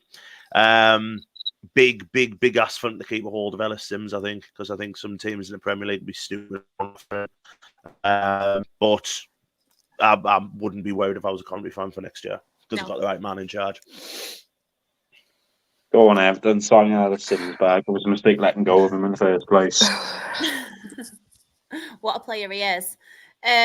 Simon, if you do want to have your say in that game, please feel free to. We will move on at the minute, but I will read it out if you do have your say. Ipswich Town 2, Huddersfield 0. All they needed was a point. All they needed Going was a up point. and they again, got ole, three. ole. What a job. I know we Coming down say it next every season, week. ole, ole. Oh, I know we say it every single week, but what a job McKenna has done. Yeah. What a job he has Well, done. Absolutely outstanding. Yeah, and you've got to look at, like, you know, people have on about like managers and stuff like that. Like, oh, you've got to sign like managers with experience and this, that, and the other. You look at like the top 4, I think, of this league at the minute. Take Daniel Farker out of Leeds, but you look at Leicester's manager was 21 last season. Liam McKenna went to Ipswich from Manchester City's academy. You know, there's so many, like, I think Rosinia went from like an academy team and stuff like that. There's so many young academy managers who are now making the jump into like first team management, doing a really good job. You look at Carrick as well at Borough. So, you know, that's the way that teams need to go now, instead of signing, you know, old has-beens and dinosaurs like what Birmingham did really with Wayne Rooney, is go into young development managers. So fair play to them. Fair play to them. And bye Huddersfield as well, obviously, because they got relegated. I liked the at the end of the game, obviously Ipswich did their pitch invasion or whatever, and they all went towards the Huddersfield end, and they all started like chanting home and away fans. They were chanting Leeds are falling apart again. I found that quite that was quite that quite funny. Yeah. Chris has said as well, McKenna went from United as coach. United, that was it, yeah. He's done a fantastic job there. And they're just a footballer player as well. I nearly swore there, but like,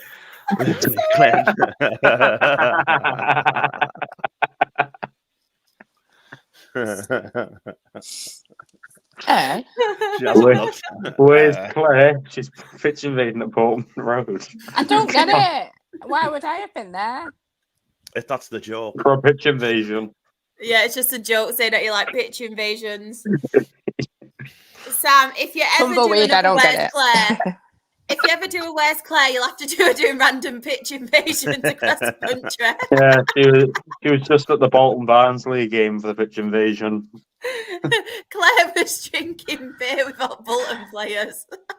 She ran across the pitch to get a beer. He was the one that started it. I tell you what, Claire, don't be doing that on Saturday when you meet me. You're getting a slap. Claire pitching meeting. Is it at Dale Park as well? It's at Dale. Oh, is it? I should be on the pitch. Yeah, it's at Crown Oil Arena. The pitch invasion's happening. I haven't been on that pitch before. Claire is on the pitch. Well, there we go. We'll do sponsored laps. All proceeds, bless him, goes to Joey Thompson's fund, and we'll ask if we can do laps around the pitch. We'll do it.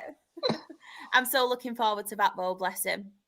Like some lineup and everything as well, and obviously I'm looking forward. I've not even looked. I'm just excited to see you. That's it. I'm only coming to see you. Oh, thanks. I'm Jill Thompson. Yeah, obviously. Simon has put as well, it was Legends Day on Saturday, and I honestly think some of them could have played better than some of the players on the pitch. Aww.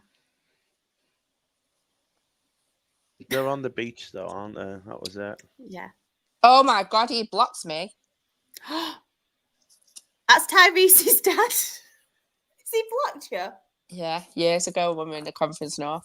Like, he had a bit of beef with our fans, and then we were on the same train as him. Coming to an away game.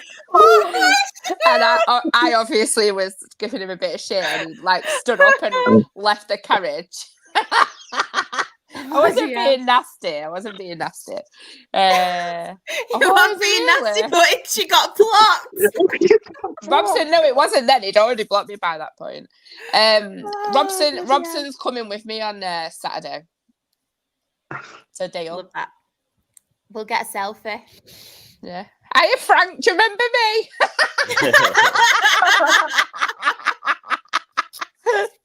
Can you unblock me, please? I'd love to do an all about Frank episode on our podcast. As good as he was at playing football, he was a shocking manager. I'm saying nothing. I'm saying nothing. If Like, he follows me on Twitter, I want to keep my follow. He got sacked. He got sacked. Like, basically, it's a bit of a standing joke. Like, he got sacked every time they played us. He'd get sacked, and it'd just be like the final nail in the coffin. There's about 3 or 4 teams. No comment. That's really made me laugh. Please go and introduce yourself again to him. I'll absolutely creep myself. I don't know. Simon has put, we released our retain list today, and we've released Liam Kelly, a proper Cov legend who has been with us since our season in League Two. Oh, that's the worst thing, isn't it, about releasing players, especially them ones who you just don't want to get rid of, but you know it's time for them to move on. So sad. That could be like literally every single player of our squad at the minute. Really wouldn't batter an eyelid.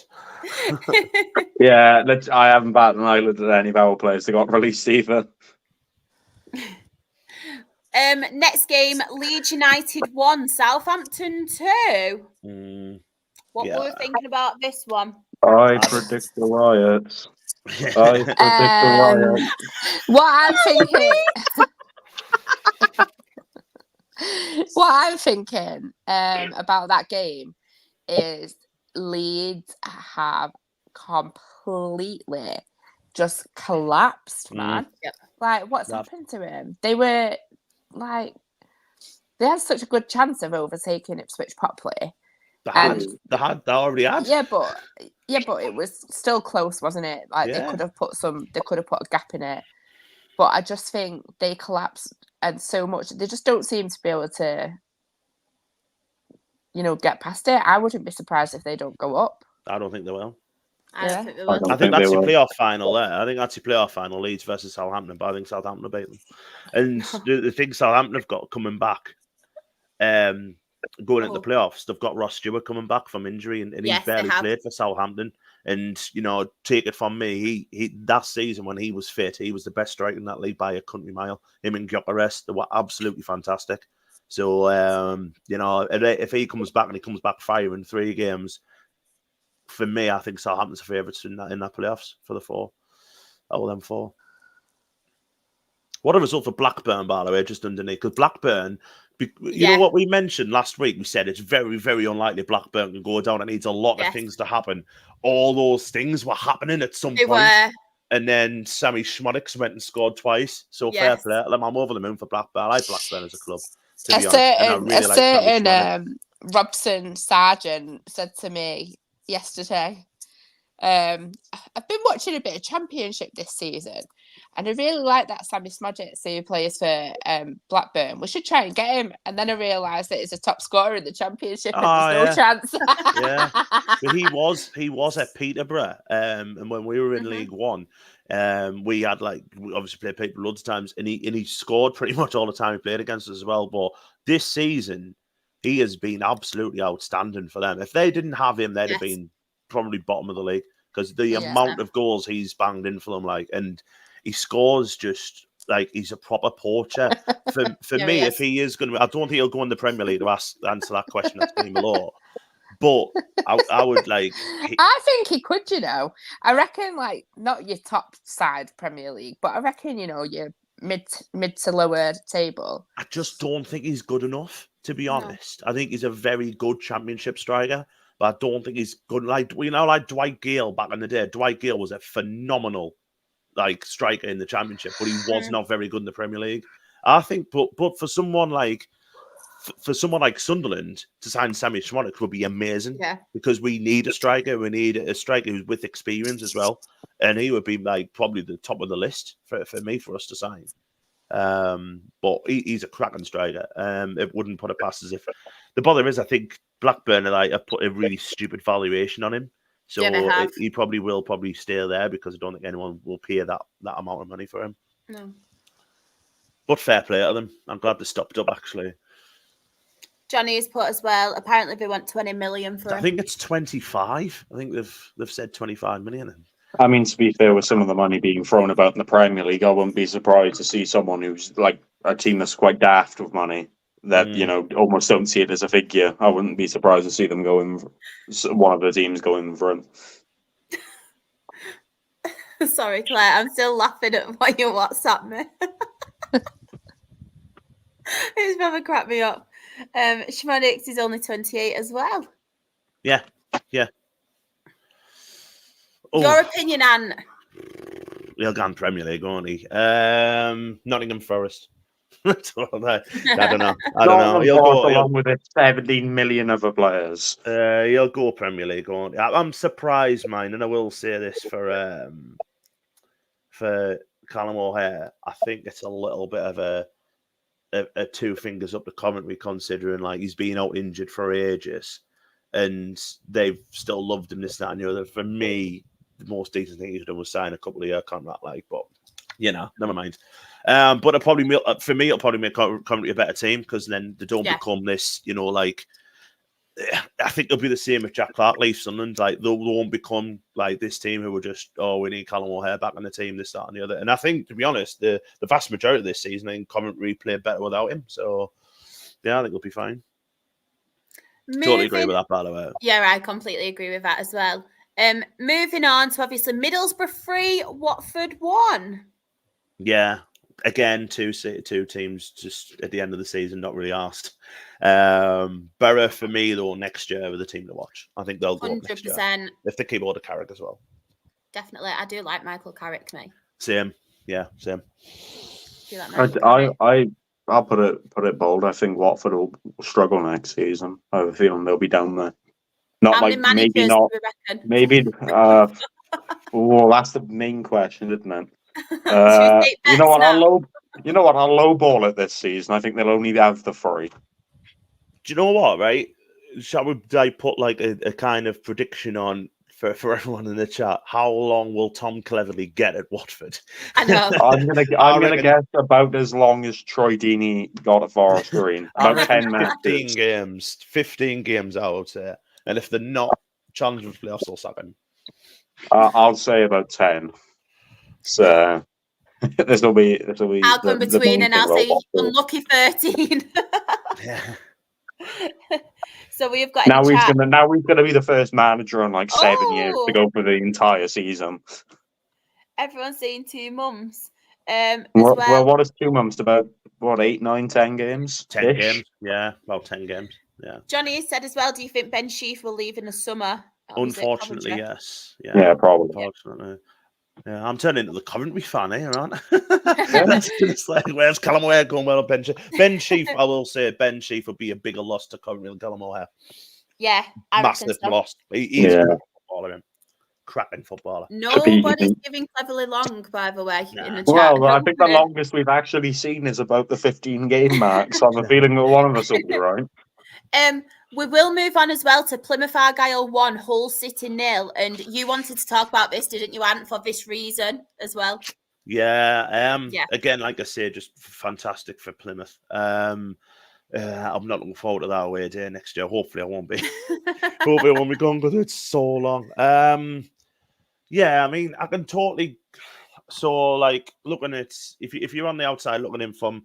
If you look at the squad that Hull have had this year, and you look at like the players they've signed and the amount of money they've spent, you're probably looking at maybe they should be in the playoffs, right? That's okay. But then you've got to look at what we've been saying all season, and what I've said all season is you can't really say because they've spent money they should be in the playoffs. So you look at Ipswich have spent money and have second. That's fair enough. But Leicester, Southampton, and Leeds were always going to be battling for that top spot. So there's your top spot. The fact that Ipswich have done so well and finished second takes the second spot out. So then the other two have got to be in the playoffs. So basically, from October, November, and I know there's some Championship fans there, I don't know if you'll agree with this here, but you're going to have like 8, 9, 10 teams all battling for 2 playoff spots. Yeah. West Brom had a really good run from January to March, which got them there. As in Norwich have always been excellent at home. So Norwich were there, but the fact that Hull Hull had a really good January, February, fell off a little bit in March, but then came back, and they were literally only one win away. Yeah, they got beat off Plymouth Argyle. Right, Plymouth were fighting to stay up and are good at home. And for me, I think people just need to look at what Rossini has done over his tenure there, and not just the fact that he's not got them into the playoffs this year. Yeah. For me, who are Hull going to get in who is going to be better and do a better job in the 2 years that Liam Rossini has had that job? For me, nobody. Absolutely nobody. I think it's a really, really stupid move. And I think it's a really unfair move to Rossini. And then also blaming on his style of play. Right, not all teams can go have 70% possession, have 20 shots every week and win every week. Not all teams. You know, guess what? Hull aren't going to do that next season. You can have fast attacking football, but you've also got to be able to defend. You know what I mean? And what I think Rossini has done is built them up well at the back, but also improved them attacking wise. From what I saw from Hull last year, when and they were horrible last year, and then from this year, and yes, he's been backed. He has been backed. But for me, I don't think 7's that bad of a job, considering this has been a very, very competitive championship this year. Yeah.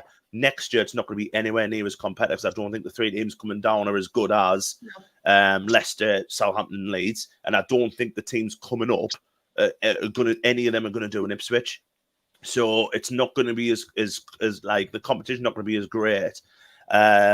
So for me, ridiculous decision. I hope he gets a job very, very quickly. To be honest, I've said the last 3 or 4 weeks, I would take him tomorrow at Sunderland if he was interested. I would love him here. I don't care if his football's a little bit passive or whatever. We need just some stability. So, I'd rather have him than an unproven manager like Will Still, who Will Still might come in and get us promoted. You know what I mean? Because he's a really, really mercurious manager, but he's unproven. So whereas Rossini has proven himself in 2 years of what he's done at Hull, I think he's done a cracking job. I really feel sorry for him. And I really hope Hull next year don't get in the playoffs because they don't deserve it after that. I think that's shocking. Remember where you were 2 years ago. That's all I'll say. Exactly. No, I completely agree with everything you said there, Ant. We do have a question for you as well. This is about the next game, though. So Rotherham 5, Cardiff City 2. Steve Evans effect. I know. Tranmere Rovers show as for Anne. What's your opinion on Steve Evans to Rotherham? Mega appointment, in my opinion. A good win to kick it off as well. Again, I don't like what he did to Stevenage, considering Stevenage gave him an opportunity and all that. It just shows his loyalty as well. But he's the correct man to try and get Rotherham back up at the next attempt. But I really, really hope that Stevenage do the double over them next season.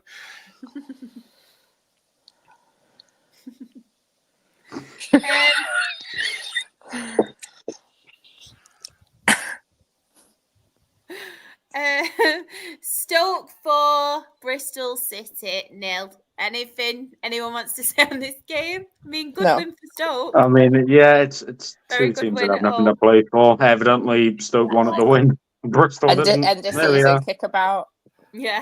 And the season kickabout. Ready for the lap of honour in front of your fans because you stayed up. I'll talk about it for an hour if it stops us from talking about the game underneath. That game. Did you go, Anne? I did. Yeah. Oh. Yeah, it was my birthday, so I stopped out in Sunderland afterwards. Yeah. You mentioned it didn't ruin your birthday, though. It did. I think that's the more important part. What does that mean? Clare on the kitchen, let on the pitch. No idea. Do you know what? Clare on the kitchen. I literally went to get a drink a minute ago, and then I was like cutting up strawberries and blueberries to put in yogurt, and I'm like, what am I doing? I'm on the podcast. Literally just come back with a big bowl of yogurt and fruit. Don't worry, you go, girl. I can't wait till we're talking about Stockport next season. I'm going to go downstairs and make myself some sushi or something. No, Ant's going to make some now, so we don't have to talk about Sunderland. I'm back ready for Sunderland, Ant, go. Just one quick question before we talk Sunderland. Johnny has asked, do we think Stoke will do anything next season? 14th, boring.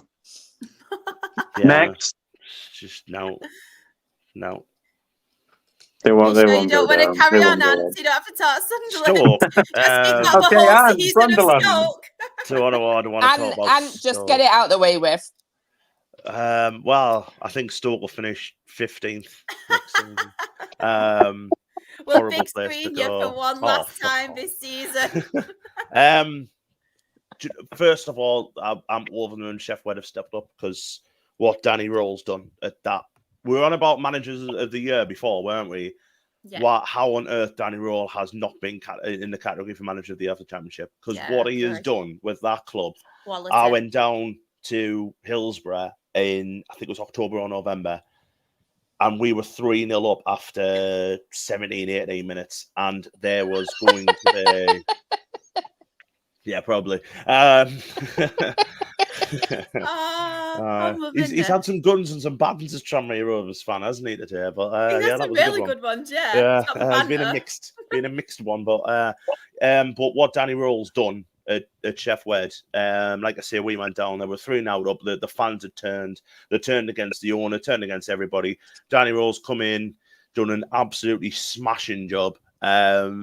Will Sheffield Wednesday keep a hold of him? I really don't think so. I think he'll go somewhere. But he's done an absolutely amazing job. And you know what? Watched him on Saturday, and you literally wouldn't. If you were a neutral watching both sides, thinking, "Oh, one of these sides was in the playoffs last year. The other one's literally just come over. The other one's been battling for relegation all season." You'd have thought it was us because we were absolutely shocking again. To be fair, considering, I think we spoke a couple of weeks ago, weren't we, when we got beat off Millwall, and I was counting the seagulls on the roof. Was that boring? We actually tried to create a few chances just because we haven't got a striker. We really couldn't put them away. They went 1-0 up after their right back cut in and beat our debutant goalkeeper for Nathan Bishop, who Wrexham fans all know as the bloke who took out Paul Mullen at the start of the season in the pre-season friendly, and something happened to his lung. I think collapsed his lung or something or other. Yeah. So gone on Bish, but he should have saved it. Then we had a really good chance. Jack Clark, after out of 30 yards, bended into the top corner, hit the post, and then they went and scored. Josh Windass, he scored the second one, and then I nearly left. Then it was 2-0, 41st minute, end of the season. I couldn't be asked. I thought, shall we go? Shall I go and get pissed? Because he begged us to stop, so stopped till about the 65th, 70th minute. It got no better, so we left. Didn't watch the lap of honour because I didn't deserve it. Been just a shit end to a shit season. So a lot of things have got to change next year. It starts from the top all the way down to the bottom. To be honest, I think they need a bit of a clear. It's already happened. We've appointed David Bruce this today actually as our Chief Sport and Operational Officer. And if you look at his CV, what he's done in the MLS, it makes for very good reading. So, and he's a Sunderland fan, and I've always said that you always need in that corporate level, you do need fans of your team because you know what being a fan's all about. So I'm really, really happy with that. So apart from that, but then, playing staff, we haven't announced our retain list yet, but I've been told on good authority that Corey Evans and Bradley Dack are being released. Corey Evans, I wish him all the best. I really do, because he's just been unlucky with injuries, but when he's played, he's been class for us, and he got us out of League One. He was a captain when we got out of League One, so really, really chuffed. Bradley Dack, he can sign for loose women for all our kicks. He's been shocking. And we'll see what happens. We'll see. Players are going to leave. Sign for loose women. You know what I mean? He's been on. He's been made more appearances for them this season as he has for us. Anyway, players are going to leave. They are, but I'll be more excited of who we're going to be bringing in. So just see who we get for manager. Like I say, if Liam Rossini is free, brilliant. If Danny Roll becomes free, brilliant. Will Steele, brilliant. You know what I mean? It just needs to change. A lot needs to change, and I think. I said this last week. I think there's going to be a huge upheaval in playing staff this season, in pre-season. Probably you're looking about 12 or 13 players, I would say. So yeah, it didn't ruin my birthday, and I got to meet Curtis Woodhouse as well on the night, the former Sheffield United and boxer. So yeah, got a photograph with him. So I was over the moon with that. Have you had any experiences with him, Claire? Has he blocked you? Curtis Woodhouse. Yeah. I don't know who he is. Yeah, he used to play for Sheffield United. He might come on the podcast then. He's a British boxing champion as well. Oh yeah. So I got Probably me. adds another reason to the good thing, yeah. That was fun. That was fun. And he was a genuinely nice bloke, so he was nice. That's good. So, and I had a really Bradley nice Dack, birthday. however, was not a nice bloke. No, Bradley Dack can fuck off. But Do you know what? That just reminds me of that sketch. Yeah, I was going to say that. Burnley. I like football, but not Burnley. Burnley can fuck off. I like Sunderland, but not Bradley Dack. Bradley Dack for a fuck off. Yeah. To be honest, and we mentioned it before, didn't we? You know, like honestly, you could name me any players out there, bar Chris Rigg. I wouldn't batter an eyelid if they're not here next year. Probably Danny Ballard as well. I thought he had a good season, but the rest of them I honestly would not batter an eyelid if they'd said it was like, look, like in 5 weeks' time, you've sold him, like, whatever. You know what I mean? I really wouldn't batter an eyelid. What about Job? I probably wouldn't be all that bothered, to be honest. Not? No, I like Job. I think Job will end up being... talking about him being the best thing since sliced bread in the early part of the season. I think he will. I think the problem what we've done with Job is we've played him a little bit too much for being an 18-year-old player who hadn't played many games for Birmingham. He's played nearly every week for us, and I just think he's burnt out. I think next year, with this season under his belt, please don't put him up front. Put him in midfield, and I think he'll end up being a really good footballer. But I'm just at this point now where I just if you could tell us next week that Jack Clark's left, he's done a good job here, but it needs to change, Claire. You know what I mean? It just needs to change. I don't know what's going to happen, but we kind of go on like what we've done since January, because we'll finish in the bottom three next year. We are second bottom of the form league this calendar year, second bottom. Like I was saying to my cousin, we haven't celebrated a goal at the Stadium of Light, a proper goal, since February. You know what I mean? They've either been like consolation goals or we've not scored. So you know what I mean? It's from where we were up until Mowbray got sacked, and I actually agreed with that sacking. But they've got everything on pitch, off pitch, anything you name, they have got badly wrong since. Maybe January. Mowbray was doing a better job than you thought.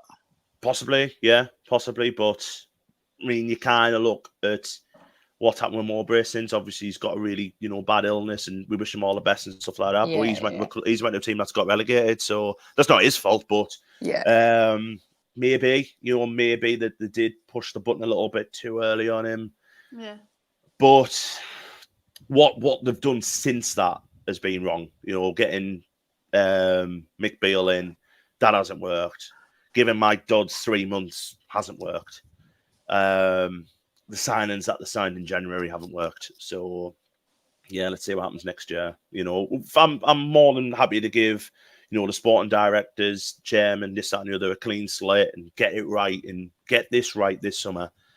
And because this team, we proved last season, this team is capable of being in the playoffs. We did it last year. These players are capable of making the playoffs because there's not been that many who left from last year, so they are capable. It just goes through last year how massive that Ahmed Diallo was for us, and how big Ross Stewart was. Take those two out of our team, we've lost that many goals, and unfortunately, we've conceded too many this year as well. So, see what happens. But get this out of the way. I'm so glad this season's over now. I'm so glad. So. Yeah, see what happens. You still got to do an All About Sunderland episode, and I'm joking. Yeah, luckily it's not about this season, is it? So. And then you can talk about Sunderland women. Yeah, but see what happens. But that's it. Yeah, I've got no more to say about us.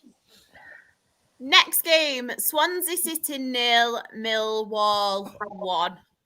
Had a bit of a good ending to the season, Millwall, didn't they? Yeah. Good appointment of Neil Harris, wasn't it? Yeah, definitely. Swansea as well picked up form because they were in real trouble at one point, weren't they? Yeah.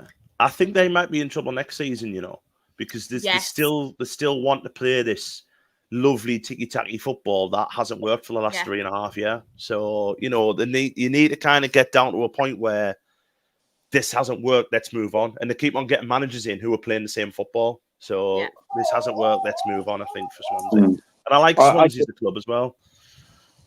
Yeah, I don't know. I feel they'll have a stable season next year. I don't think, like there were points of the season where they were in talks of a relegation battle and they were in it or whatever. But I don't think that they've got the players to play this style of football that Luke Williams wants to play yet. And yeah, it's very. If you define the Swansea way, as it used to be called, the tiki taka, quick playing football, that is the football that Luke Williams wants to play. I don't think those players fit that kind of quota at the minute. But I don't know. I feel Luke Williams, if you give him this summer window, you give him January, you give him a good few years, I think he could definitely have that club back up towards the playoffs. But patience, I think, is the main thing that Swansea need to have, because I don't think it will be, an immediate, they'll be up there next season. And as well, last but not least, we have West Brom 3, Preston North End 0. I fancy West Brom to go up. Yeah, I don't think I don't think that's not a bad shout, to be honest. I know they've got Southampton in the playoffs, and I've said Southampton, but West Brom are a very, very good side. Just been taken over as well. I'll tell you what, I want West Brom to go up. Something, absolutely no reason. There's just something in my head that's saying up. No, it's a good shout. It is a good shout. I gotta say, by the way, I absolutely smashed these random predictions last week. I'm pretty sure I said the playoffs wouldn't change in the championship at all, and they didn't. So no, there we are. I don't think they changed from last week, but that's exactly the same. The thing is, in the championship, like as much as in the championship, like Norwich to Leeds is a 17-point gap. It would not shock me in the slightest if Norwich beat Leeds. No. And that's the thing with the playoffs in the championship. You can look at like what we said with Doncaster, like Doncaster coming in form. There's not many of these four that are in great form, and it kind of puts like what Claire said about West Brom. West Brom have been like smashing it at home, but they haven't been doing that well away. So if they can get a result at Southampton, because I think they go to I think they're home to Southampton first. If they can beat Southampton at home and have something to protect, then that's fair play. But all four of them sides aren't in great form, bar possibly Southampton before, obviously, when they got hammered off Leicester. So that's why I think we all said last week, a few of us said if Hull could get in, Hull would win it, because Hull were the form side. But all four of these, I think, like I said before, it wouldn't shock us of who won that playoff final, if you know what I mean by that. I'm going to ask you all now as well. I'm going to stick with what I've said all along. So it's not going to happen. So I've got them all wrong so far, but I actually backed Norwich. So I'm going to stick with Norwich. But who do we all think is going to win the playoffs? And I'll start with you again. I'm going to go Southampton, just for the fact I said before, the Ross Stewart factor, and the fact that they're actually in a little bit of form. Keiron? I'm pretty sure I said West Brom, and it's more out of all the nice fixture lists next season. You talk the Championship, you'll have Southampton, Portsmouth, Sheffield United on Wednesday, and then the Premier League, you have West Brom and Wolves. Just out of all of that, it will feel like proper Barclays Premier League and all that stuff again, so it might be tolerable to watch. So I'll go West Brom. Claire? West Brom. Do you know what the good thing you mentioned? Leeds? Leeds, nah. What was you saying? Sorry, Anne. They've bottled it. You know what Keiron just mentioned there about, like, good things, and Claire mentioned that Claire's going to Birmingham next year. The great thing is we might be getting Burnley back, and not only is that great for Sunderland to go to Burnley, because I love Burnley as a club, we'll be getting Dan Moorhouse on this podcast, and Dan is the boy. So there we go. That is amazing. £46. Blood. Is that for an away? Yeah. You pay £46 for the away ticket. Yeah. That's unreal. There a couple of years ago when we got relegated from the Championship. Christ. What a panel this will be though next year with Dan as well. We've obviously got Ben added to it. I mean, Aaron McLean, Aaron us four. Aaron McLean, yeah. Matt Jarvis said it again. Yeah, I think I might get Omar Bogle on here as well. Yeah. But for the last time this season, I will read out the championship table. So top and champions of the championship, we have Leicester City. They finished with 97 points. Ipswich Town in second and also promoted on 96 points. In the playoffs, we have Leeds United on 90 points. Southampton on 87 points. Fifth are West Brom on 75 points. Norwich are 6 on 73 points. And in the relegation zone, we have in 22nd Birmingham on 50 points. Huddersfield, 23rd on 45 points. And then obviously we knew about this. We've known it for a few weeks now, haven't we? Rotherham have been relegated as well to League One on 27 points. Charlotte, can I just very quickly say, and then I promise I'll show up. Yeah, of course. I'm on about Sunderland, 6 points off the relegation. I was just looking at that, Ben. Yeah. It was worse than I thought. You know how many points we were in January? 21. So work that one out. Wow. I'd also like to congratulate Leicester City on winning the 25-26 championship title. Yeah. 12-point deduction at the start of next season, straight back down, win the league again. Is that what they've got? 12 points? Yeah. I don't know. It'll be something along those lines, won't it? I'm sure it's. Is it 12? I'm sure it's I, like 12. I'm pretty sure I read Is it something along those lines. Yeah. It's 4. Yeah. Oh, is it 4? Yeah. Oh, they might not then. Yeah. Oh, they'll still come down anyway. Who cares? Shiv, Sunderland need Jesse Marsh. We're actually linked with his assistant, who was his assistant at Leeds, Remy Malik, who is Bayern Munich's under-18s manager at the moment, and he's only 31. But we are linked with him as well. So yeah, we'll see. I just wanted to come on as well and say, before obviously we say our socials and everything, but obviously we have got content coming during the summer, and obviously we will still be doing these lower league shows, but this obviously is the last league show covering all these league games of the season. And Hallelujah. I just wanted to say a massive thank you to each and every person on here with me tonight. For the rest of the team, obviously Josh and Sam for their continued hard work behind the scenes, and everyone who has supported this show in the chat, because obviously this was a new show this season, and what a season it's been as well. There's been so many laughs. We've had so many low times talking about our teams as well.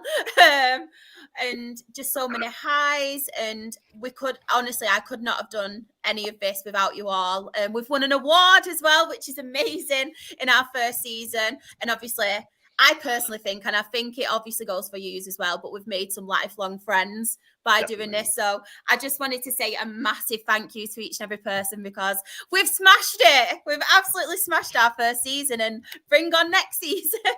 Definitely. Woo, 100%. team absolutely lower league. I've just on that as well. Obviously, football aside, I just wanted to ask you all what a highlight of your season has been. Wait 1 minute before we do that. Go on. Can we just say that it wouldn't have happened without the amazing host that we've got? Exactly. Agree. Well done for smashing it. Oh, thank you. Considering, Charlotte, because I was the only one who was on the first couple, how nervous you were, especially the first one, when we had to have Sam on kind of helping you along from that's 9 months ago, and look where you are now. I think you've done so well, and considering thank you. you know all the shit you've had to put up with as well, I think you've been absolutely amazing.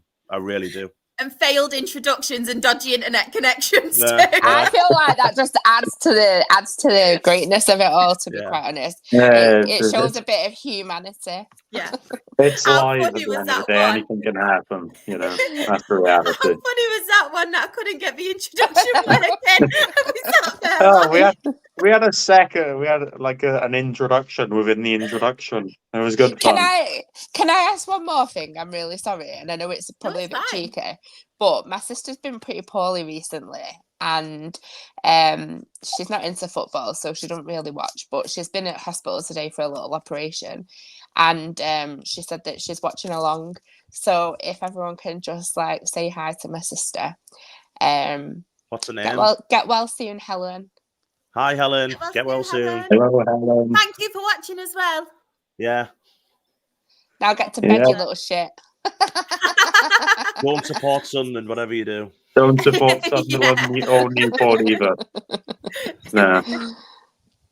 True Stockport. They win every other week. They win occasionally. Yeah. Oh, there's lots of people in the chat as well. Chris has said, get well soon, Helen. We have got Sam as well. Get well soon, Claire's sister. Say hi to Sharon and Leslie. Johnny's put, get well soon, Helen. Oh, this is why I love everyone so much, because we all just come together, don't we? And as I mentioned each week, it would not be the same without all of you in the chat. So thank you so much. We adore every single one of you. But yeah, the question that I asked earlier, what has your funniest moment or highlight of this show so far been for this, obviously, first season? Everyone in the chat also have your say as well, but Claire, I'll come to you first. I've got to say, on this show or on the podcast generally, because my funniest moment was absolutely nailed on, gotta be the Christmas quiz where we were all singing. Yeah. But on this specific one, probably like just I can't put a single thing on it, but just the chemistry that we have and the absolute like screaming fits of crying laughter, like that's just always my favorite thing, no matter when it happens. Love that. And just kind of echoing what Claire said, I haven't really got. I think the Key in Ears song I enjoyed. The very first. Quality. Yeah, the Where's Claire with the Sister Les, when Sister Leslie made a debut, I found hilarious, to be honest. And the one with the Charlies. Yeah, shit like that. Shit like that. Yeah. It's come back to haunt her. Everyone's seen it. The ghost of the spider. Yeah, the phone falling in the middle of her breasts. All that palaver. Do you remember that one with me, you and Farley? When that's like bang.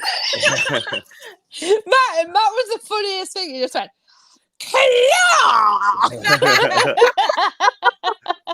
this one really made me smile, bless him. Everything, Charles. The fact that I think Claire mentioned it before, the fact that obviously not many of us had met, obviously me and you had met beforehand on another podcast and stuff like that, so we knew each other, but I never knew Claire, knew Keiron, Nick, this, that, and the other. And the fact that we're talking about, having a night out in July, and I honestly think that I've made friends that I'll keep, in touch with no matter what. If it ended tomorrow, I would keep in touch with. I love you all the bits. So people in the chat that were following us and all that, Simon blessing them, tagging us nearly everything on Twitter. I love everybody. So thank you very, very much for having us, for picking us, first of all. But thanks to everyone for putting up with us over the whole season. Like you see, I'm getting shirts sent to us, Nick sent us that, Claire's sending us stuff. I love you all the bits, I really do. And from a person who's had a lot of personal issues this year, coming on here on a Thursday has really cheered us up. And especially since Christmas, I've not been in a very good place at all. And I mean at all. So for having you lot, even talking about how shit Sunderland are, having you lot to have a laugh with, I genuinely appreciate that so much. So thank you very much, everyone. Love you. Love you all. Thank you. Keiron, obviously you've been our newest member, but you've been on with us now for a good few months. What's been your favourite highlight, apart from your iconic quote, if you want to repeat that? Because that will forever be one of the best quotes. Yeah, I'll tell you what, right? The fact that got to a point where people were chucking it in their Twitter bios, I think that has to always be mentioned. And cheers, Claire, for clocking on the fact that I speak really slowly when I'm trying to think. But the game was decided by a goal. Well, that ensued into one of the signature 15 minutes of crying laughter. I believe that show was like, we originally were going to end it pretty quick, but then we had about 15-20 minutes of just laughing during that. That's like half hour on top. But no, I mean, I could just echo what you've both already, said, the fact that personally I've not been in the best of situations for mainly the last 2 months, but I'd mentioned it in the group chats and everything that coming on here on a Thursday is generally like one of the highlights, if not the highlights of my week, with how things have been going on for me recently. I won't go into too much detail, but I've had family in hospital and everything, and it's been quite worrying. To come on here and talk about the fact that Newport lost 8 in a row and actually somehow get some form of entertainment out of that is always good fun. But yeah, generally I really thank you all for allowing me to come on here, because I've had previous experiences with podcasts and everything else in between that haven't been anywhere near as pleasant as this. I generally look forward to every week to coming on here, and despite the fact that I'm absolutely buzzing the season's over because I don't have to watch Newport County play football for a little bit, I'll miss talking about every other league that isn't League Two. No, generally, just thank you all for allowing me to come on and admittedly be a knob for about 2 hours every Thursday. We all are, don't you worry. All of us. That's why we all love each other. What's your Shah? Key and ears. Yeah. I've got so many, like, just general moments and stuff, all the ones that we've mentioned. Obviously, the spider were one of my favourites, because it was just how serious I was talking about Ryan East and apologising to Bradford fans, because I was like, oh no, Bradford fans, I want to keep him, I'm sorry, but we want to keep him. And then mid-combo, I'm like, oh! And then me and Nick just burst out laughing. Yeah. And then you just come back later like... So that was one of my favourites. Obviously, the Key and Hay song will always be one of my favourites, and the fact that he recognised it. And when I saw him at the end of season's award as well, and I said about it, and he was like, "Oh yeah, I remember that." So he's in it as well. Obviously, Keiron's quote, that was just iconic. I remember the Clare Grills one. When we were just laughing for about, it was just three, wasn't it? We were just laughing for about 20 minutes. We just could not stop that. And you were going, I've spilled my drink. Yeah. Yeah. Oh, you've made me miss one now. Where's Clare? The first show I ever tuned into in terms of listening to the entire thing, Claire misreading somebody's comment, thinking it was saying jazz. That was probably that was funny. That was Graham. We missed Graham. I love Graham. Hi, Graham, for when you watch back, because I know you do. I think that was the first show I ever watched fully through, and I was sat there crying. Yeah. Oh yeah. Deary me. Well, I think my favourite part about it all is, like every one of us has said, it's not just that, it's the friendships that we've got from it. And as much as like we interacted and stuff on Twitter and we knew of each other, like now I feel like we've really got a good chemistry and good friendships, and I love that. I love how no matter what's going on in your life at that point, every Thursday we can come on, we can have a laugh. And like everyone has said, like there's people in the comments, and these ones made me smile. Johnny's put, my highlight was you reading my messages out and answering my questions, because all we ever wanted doing the Absolute Football podcast, and it's not just this show, it's a WSL and Championship show, and obviously it's a Premier League show. When Josh and obviously Sam and me and Lucas started it up as a 4, we just wanted people to come in, have their say, not feel judged. They can talk about whatever they want, have a back and forth with each other, not like horrible people coming in or negative comments, and just kind of build a community for people who are struggling in life and they can just switch off. And I feel like that is something we can say, that no matter which show you are on, we have achieved this. And that makes me so happy that people are coming in, and it's like every show, oh, that's made me smile. Thank you for including me. No matter what team you support, no matter what obviously gender you are, no matter what sexuality you are, what race you are, wherever in the country you're from, you can just watch the show and like unite. And I love that. That's literally been my favourite. And it sounds really corny and cheesy, but that's all I ever wanted to achieve and have a platform for, just positivity. And I know sometimes that can be hard with the teams that we watch.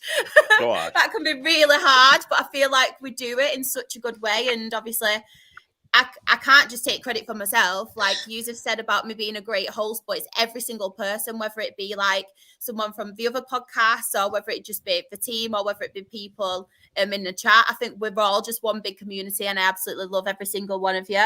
So thank you. No, thank you. And Johnny has put as well, thank you all for helping my mental health. So that makes me smile so much because I know how much obviously life can be a struggle recently. So I love that we can help people switch off. Yeah, Sam is right. My favourite moment of this podcast is no double game weeks because the graphics are a pain in the ass sometimes. And I know I do make mistakes, so I apologise, but it can be such hard work. Such hard work.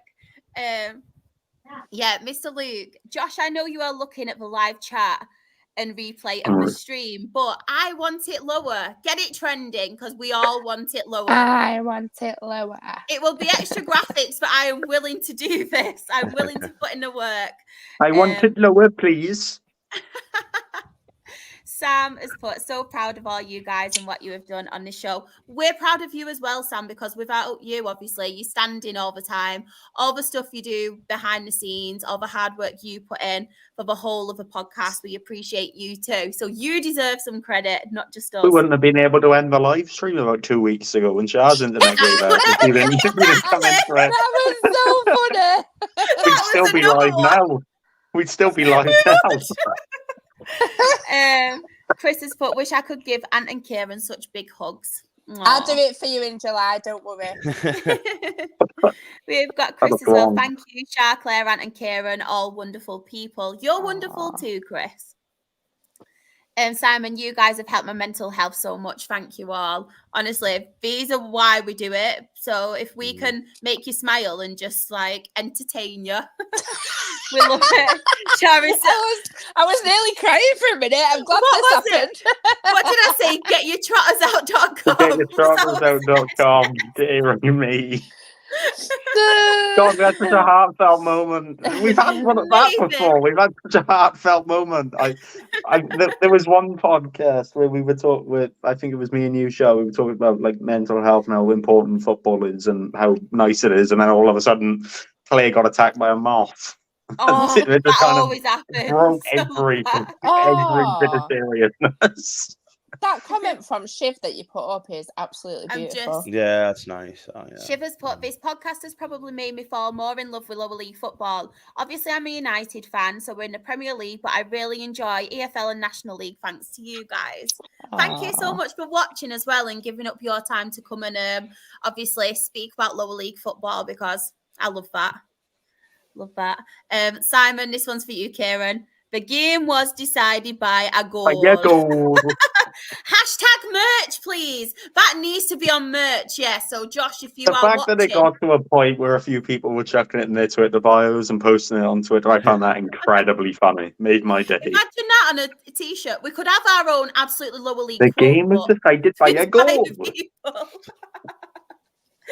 But yeah. Remember, everybody, we need to get hashtag I want it lower and hashtag merch, please. Please tag absolutely Josh in them. We will honestly retweet it, hound him, do whatever you can each and every day, every hour, every minute. Just do it. Just do it. And I'm sorry in advance, Josh, if you do get some weird stuff. Even when the shows are announced, keep doing it just out of just pure comedic value. Just to creep him out. Mr. Lucas put, I love this podcast and love everyone in the live chat. See you next season. Good luck as well for Saturday. Yeah, best luck. And Johnny's put, I would love to meet you. You are the best. Love that. That was so nice. I just wanted a reflective moment and just to thank you all because, like I said, it wouldn't be what it is without each and every person.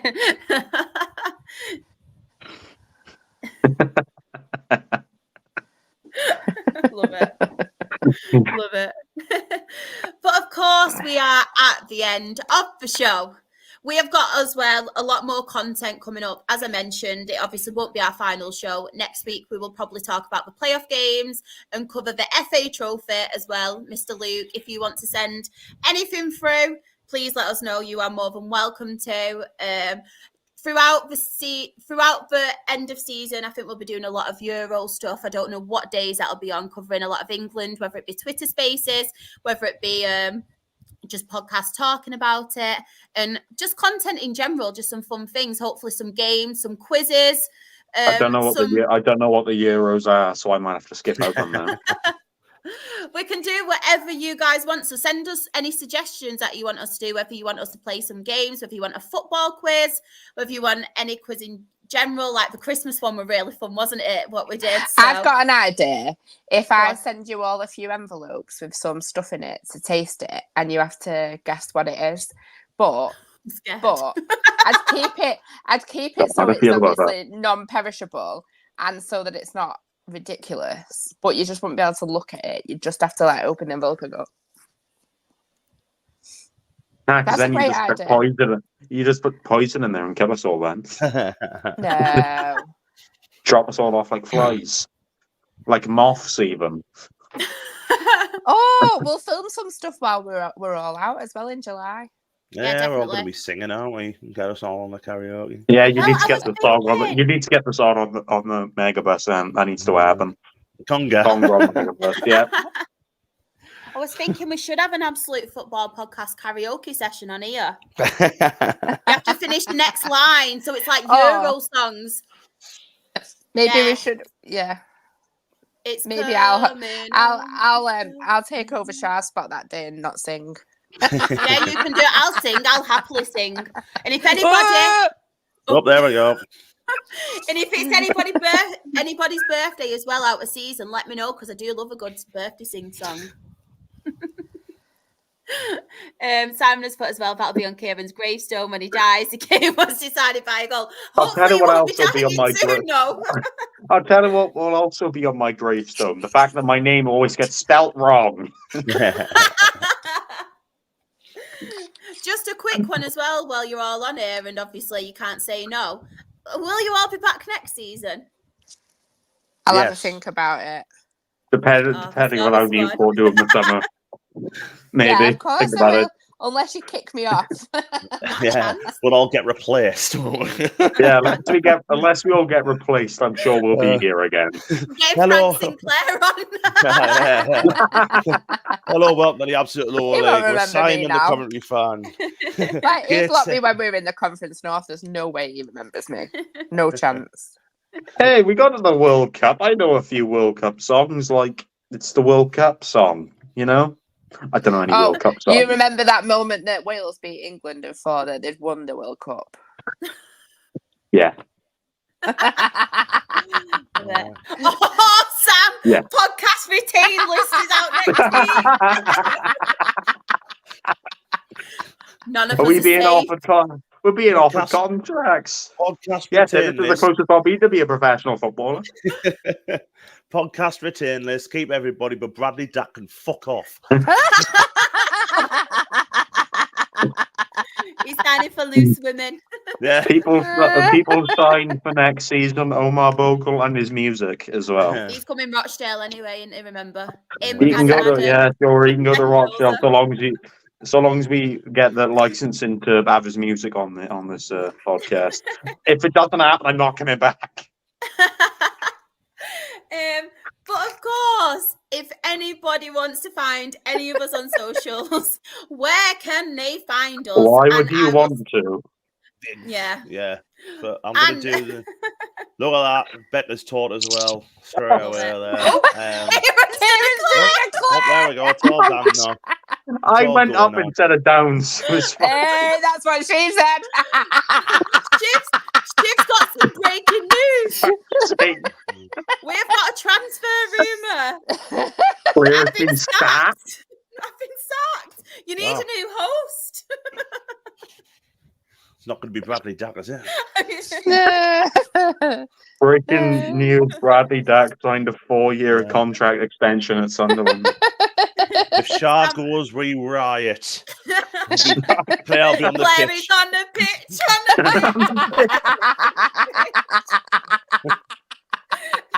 Claire, where can everybody find you? Apart Wait, from Anne's not done pitches yet. worldwide? Anne's He not done pointed, it yet. he pointed. No, that's a He good did, point. he pointed. Oh,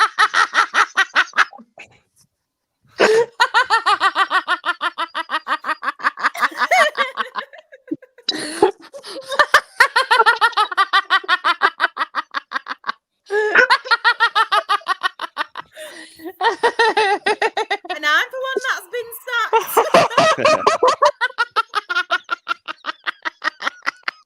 Dude. Right, you can find me on Twitter. On the pitch, on the pitch. Find her on the pitch. You'll find Claire Jeff on the pitch. Can find her with me on Saturday. Oh, right, you can find me We're all getting sacked. Sacked. Oh, in I'm the sacked because of the morning. game was decided by a goal. on Twitter, Claire_Jeffs, or on Careful what you Also say. Twitter. Tuesday night we do underscore. You're not very good at advertising. Yeah, just Hatters _ hangout, and we do live Twitter Spaces. I'm done. Keiron. I don't know why you'd want to find me, but you know what? I'm going to get this first time because I've never got it first time. There. Oh, God, broken up. Fail. Fuck's sake. Hold on, act like that didn't happen. Wait, no!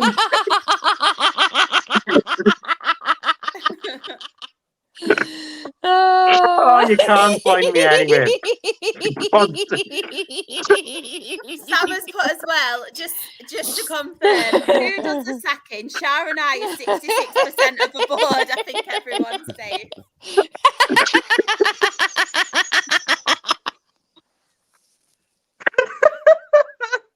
I can hear Sam laughing in the dining room. It's making me keep laughing.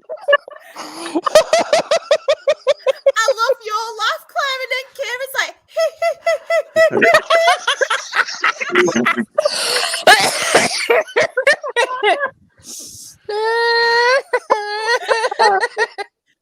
So you remind me of Claire. You remind me of the hyena from Lion King. Who Ah, always she is, laughs. isn't she? Yeah.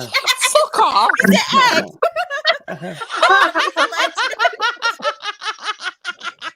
You can't call me a hyena, you bitch.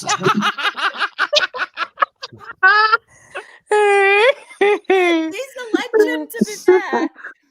Right, let me just try and point and see if I can do it, because you make hold on. it seem hard. No, But I it's like- can't see. I it's can't see 'cause your it's name when inverted. there's comments. You can't It's see your 'cause it's name when there's inverted. comments. No, Wait, actually, hold on. come on. We'll do Oh, it like yeah? this. Try it, see who does it the best. All right, wait. Yes! Charlie, you're nowhere Shut near. up, the it's the opposite wrong side. I'm not. We need. Here I am. And Charlotte, it's the wrong side of the screen. It's on the Is other it? side. It's on the right one here. No, It's the wrong side. It's you need to use your other hand. And, yeah. It's There you not on go. my side. I'll take a picture. Watch. Oh God. Let me just take a picture now You to were so prove it. confident that was on the wrong side. Right. Look, Let me take no, this picture. Sam's just said Freya read it yesterday. The host sees it the other way round. See? Thank Tell you, you what- Sam. tell you But you what, still just look need- like you did look like a dick at the time. I but look Sam like a bailed dick you out of anyway. it. I don't need to point to look like a dick. Why do you think I'm on here? I've not been on the Premier League or WSL show for weeks now. Thanks, Joey, this one. Are you trying to say we're the demotion from the Yes. WS? They call us the Rowdy Rabble. You just calls us a rowdy rabble. We're the bottom of the barrel, us. Eddie's the one with the tongue looking out. Who's Ed? The hyena. Hyena! Hyena! It's called a hyena. Hyena, not hyena. I say Bolton, for fuck's sake. My accent's shit. Oh, fuck my life. Oh, this is true. What? I've had my laugh longer than he has. Yeah. That is true. Oh my god. I'm Right, so I'll Get Michael Richards on to do a laughing competition.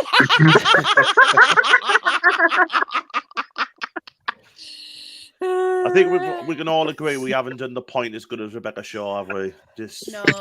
Nah. she got At a least bang I on know to first go like week. that now. straight No, away. we don't have. We don't have enough. I've never tried it. We don't have enough underscores in our name Yeah. either. I've not said mine either. So if anybody does want to follow me, I am SharXRAFC. That is on Twitter, Instagram, TikTok. Her Game 2 stuff is Rochdale HGT. And the most important socials. Look at all of our faces. God, I So, actually looked happy on there. I know. What happened, Keiron? He Yeah. looks like you're punching miserable yourself in the git. face, You look like you're punching yourself, doesn't mate. he? I was foreshadowing. Foreshadowing. Foreshadowing? Should we do all of our poses now? Mine's just like a... Oh, what's mine? Covering my double chins up with my hoodie. That's literally what I was doing. That's literally what I was doing. Sky should do a league of their own. It's been off Jill Scott and replaced it with Clare. So the Absolute Football Podcast socials on Twitter, we are Absolute Ball Pod. On YouTube and Twitch, we are Absolute Football Podcast. On TikTok, we are Absolute Football Pod. On Instagram and Threads, we are Absolute Football Podcast _. On Facebook, we are the Absolute Football Podcast. You can catch the Premier League and European show on a Monday, the Women's Championship and WSL show on a Wednesday, and you'll probably never be able to catch us again on a Thursday because we'll probably be sacked after this. We're getting sacked in the morning. But if you do want to find us, we will be running on a pitch near you very soon, hopefully. Or that'll just be Claire. And of course, I just wanted to promote this as well because there will be a lot. Are you laughing at Hendo? That was really good, by the way. Everyone should watch that. Oh, It I'm was gonna watch fantastic. Really enjoyed that. Oh, thank you. There will hopefully be a lot of these throughout the season. People talking about their teams. I was the first one. I did a season review on Rochdale's first season in the National League. A little bit about obviously what was going on before the takeover did happen, which was today. So I'm really happy. I do talk about Keith Hayes a little bit in it, but to be fair, it did take me a while to mention him. So yeah. You only talked about him for the odd 45 minutes out of the hour. Exactly. But if anybody does want to watch it, please do, because as I mentioned before, Sam works really, really hard behind the scenes, obviously doing the graphics, setting everything up, and he did this so well, and just hosting the videos he put together as well. So please show some support, and I am sorry you do have to watch it. It's on Rochdale, but please show some support because yeah, Sam was excellent. I'll watch it tomorrow, hopefully. Oh, thanks. As well, we have in the chat, Chris has put, just need to actually sit down and watch this. It's been a busy few days. Don't worry, you've got all season. Football is coming to an end soon, so you can catch up with it throughout the whole It's going to end season. permanently. Never again. Simon as well has put, I watched that. It was really good, and people who haven't already should watch it. Thank you so much.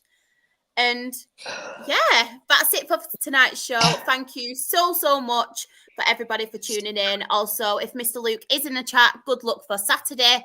We are all behind you. We hope you win. And should we just do the usual? Should we finish it off with a pose? Bye, everybody. Bye.